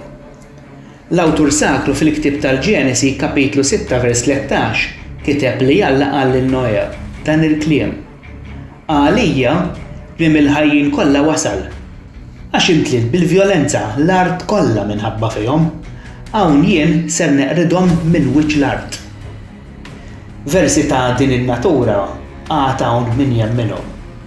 Però fir-realtà, u jekk verament id-Dilluvju seħħ, x'seta' kkawża l-għarar kolossali msemmi minn kull ċiviltà tal-qedem. Hemm diversi teoriji xjentifiċi u tiskanta meta numru minnhom ġew paragonati ma' testi reliġjużi jġibulek għajnejk wara widnejk. Eżempju. Fil-ktieb ta' Noè, versi minn 65.1 sa 67.11 hemm miktuba fenomeni li meta titfħu parametri xjentifiċi. Isek, qegħdin jgħidu affarijiet li nafuhom aħna isemmu dan il-ktieb antik isemmi illi id-dinja it-tiltijat u bdiet tirtot u li l-mijiet minn ġo d-dinja ser jgħinu l-ilmijiet ta' fuq id-dinja sewwa jiġifieri se jawmentaw l-ilma ta' fuq id-dinja. meta sar id-dilluvju. Jissemma l-bidla tal-klima wkoll illi d-dinja kienet għaddejja minnu dak iż-żmien. D-dinja kienet ħierġa mill-għela glaċjali. Ġifieri dawn huma fenomeni imsemmija f'dawn it-testi. Anki Charles Hapgood fil-ktieb The Path of the Pole u ser nikkwota. Qal li the huge ice melt that probably caused the flood occurred when the poles shifted. Dan huwa qisu l-istess ħaġa li hemm miktub f'dawn it-testi. When the poles shifted, perhaps due to an impact from space, the North Pole shifted from Hudson's Bay to its present position. Ġifieri li seta' ġara f'dan il-fenomenu waqt li d-dinja kienet ħierġa mill-perjodu ta' kesħa sewwa u d-disturbazzjoni fl-ispazju immedjat tad-dinja sewwa seħħ. Il-ice sheets permezz ta' ċaqliq u terremoti li ħakmu d-dinja dak iż-żmien inqasmu u waqgħu fl-ibħra u fl-oċeani. Issa ovvjament il-livell tal-ilma għala drastikament, però l-waqa ta' ammonti ta' sluġ daqshekk kbir kien li seta' kkawża mewġ li bela l-art. U dan nisibuh kemm f'testi reliġjużi kif ukoll f'dawk mitoloġiċi. Però hemm differenza bejn testi pagani u testi reliġjużi. Wieħed jitenni li dan il-fenomenu distruttiv kien ir-rieda diretta ta' Alla biex ingħadda fid-dinja mit-taħwit tal-umanità. U t-testi pagani jassoċjaw dan il-fenomenu man-natura. Jekk ir-rakkont Bibliku ta' Ġenesi dwar id-dilluvju letteralment u kompletament fittizju, mela allura dawn is-sejbiet kollha li qed juru b'mod ċar li kollha kemm huma marbuta ma' xi tip ta' kataklizma li seħħet fl-aħħar fażi tal-era glaċjali, mela allura fil-fema tiegħi dawn huma xejn ħlief koinċidenzi bla preċedent. Għax barra dawn id-dettalji kollha li semmejt, kemm fil-Mediterran u kemm fl-Asja, hemm iżjed provi ċari li l-baħar fil-passat remot kien bela l-art u dan jintwera wkoll fid-deżert tas-Sahara.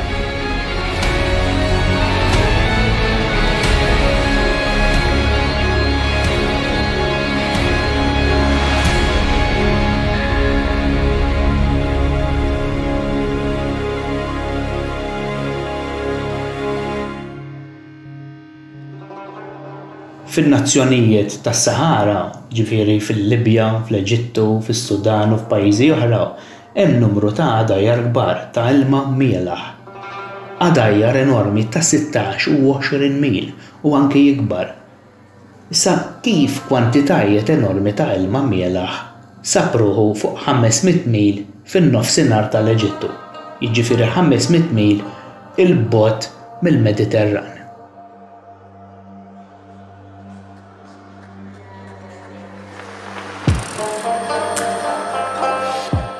Fid-deżert tas-Sahara hemm numru kbir ta' ilma baħar ġo depressjonijiet li ilu maqbud minn żmien meta id-deżert ma kienx jeżisti kif nafuh illum imma kien baħar.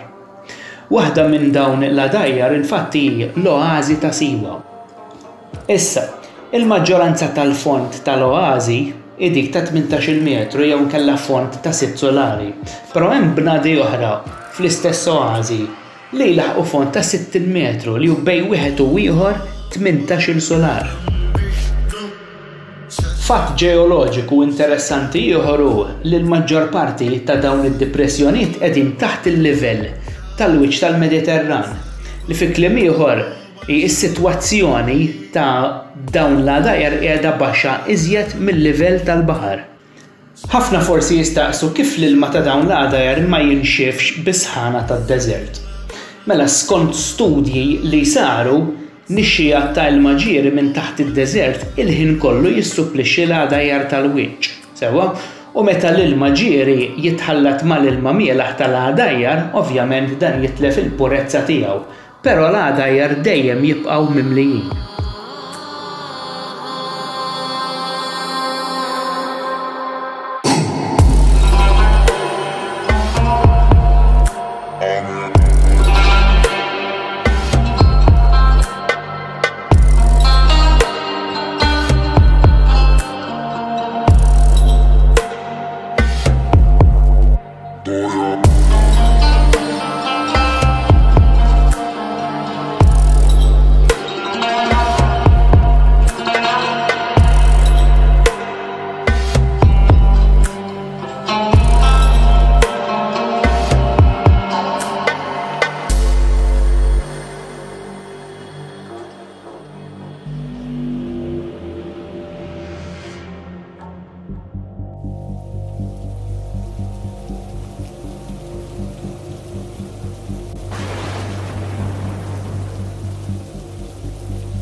Teorija akademika ġenerali toħadna miljuni ta' snin lura fi żmien fejn id-deżert tas-Sahara skont din l-ipotezi ma kienx kif nafuh illum, imma kien art vasta u fertili, art bi pjanuri tal-lewn aħdar, miksija b'foresti ta' pjanti u siġar u xmajjar kemm ittik il-vista ta' għajnejk.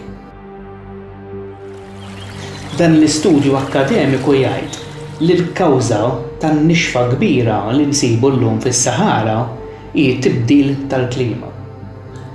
U għalkemm l-akademiċi ma jiddaħħlu imkien arar kbir li seta' kontribwixxa fl-elementi ta' tibdil fin-natura tas-Sahara fl-aħħar 12,000 sena, jien naqbel 50% ma' din it-teorija u naqbel ukoll li s-Sahara kien l-abitat ta' annimali preistoriċi kretaċiji. Jiġifieri dawk il-perjodi li ġew wara l-era Triassika u dik Ġurassika, eċċetera. U nafu dan għaliex fil-ftit paleontoloġija li saret instabu fossili u fdalijiet preistoriċi ta' annimali enormi ta' żmien id-dinożawri. Issa, waħda minn diversi teoriji li jappoġġjaw baħar fis-Sahara dik immexxija mix-xjentista Maureen O'Leary mill-Università ta' Stony Brook fin-New York li f'dokument ta' riċerka li kien ġie ppubblikat fl-Ulju tal-2019 ħarġet informazzjoni dwar il-baħar li kien ikkopri l-medda kollha tas-Sahara, ġifieri mill-Alġerija fejn l-Oċean Atlantiku sal-Eġittu fejn il-Baħar l-Aħmar lillum jiftaħ fl-Oċean Indjan.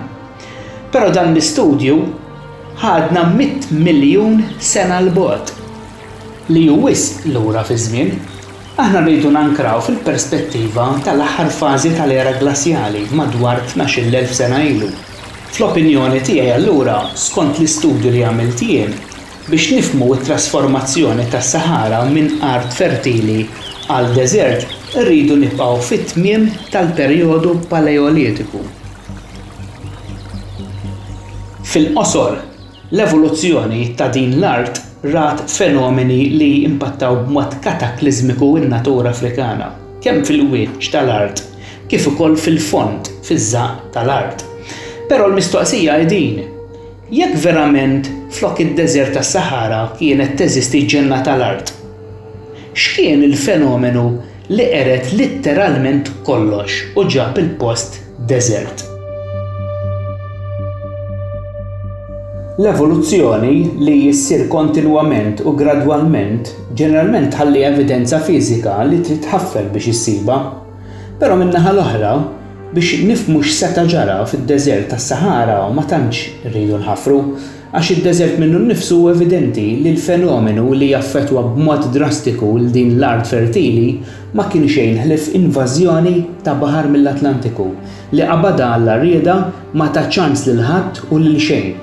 U bħalli ħata berqa inbelet minn dan id-dilluvju kbir. Xi ħaġa oħra li rridu nistaqsu minn fejn ġi dak ir-ramel kollu, ġifieri minn fejn ġi ir-ramel kollu nsibu fis-Sahara llum. L-istudju konvenzjonali jgħid li biex blat jitfarrak u jsir ramel iridu jgħaddu miljuni ta' snin u sa ċertu punt naqbel. Però jekk il-Mediterran m'għandux miljuni ta' snin imma inqas minn 12,000 sena, kif iffurmaw li eluf ta' mili ta' bajjiet imramla li nsibu fil-pajjiżi tal-Mediterran?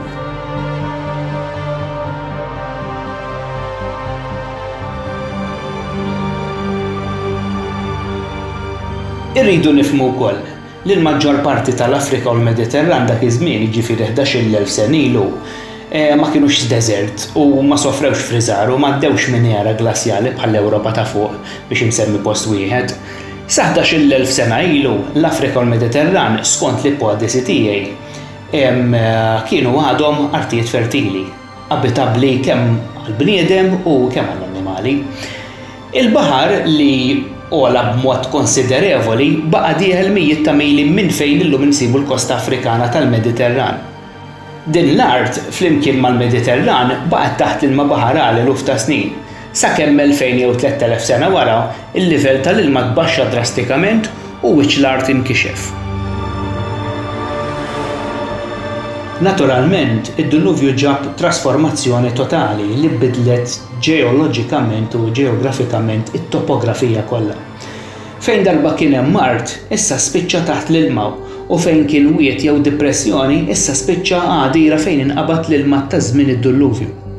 Il-muntanji Mediterranei li kienu jħarsu majestożament fuq iċ-ċiviltajiet avvanzati li nqerdu bid-Diluvju issa spiċċaw merqa bil-ċaċet tagħhom iservu bħala gżejjer.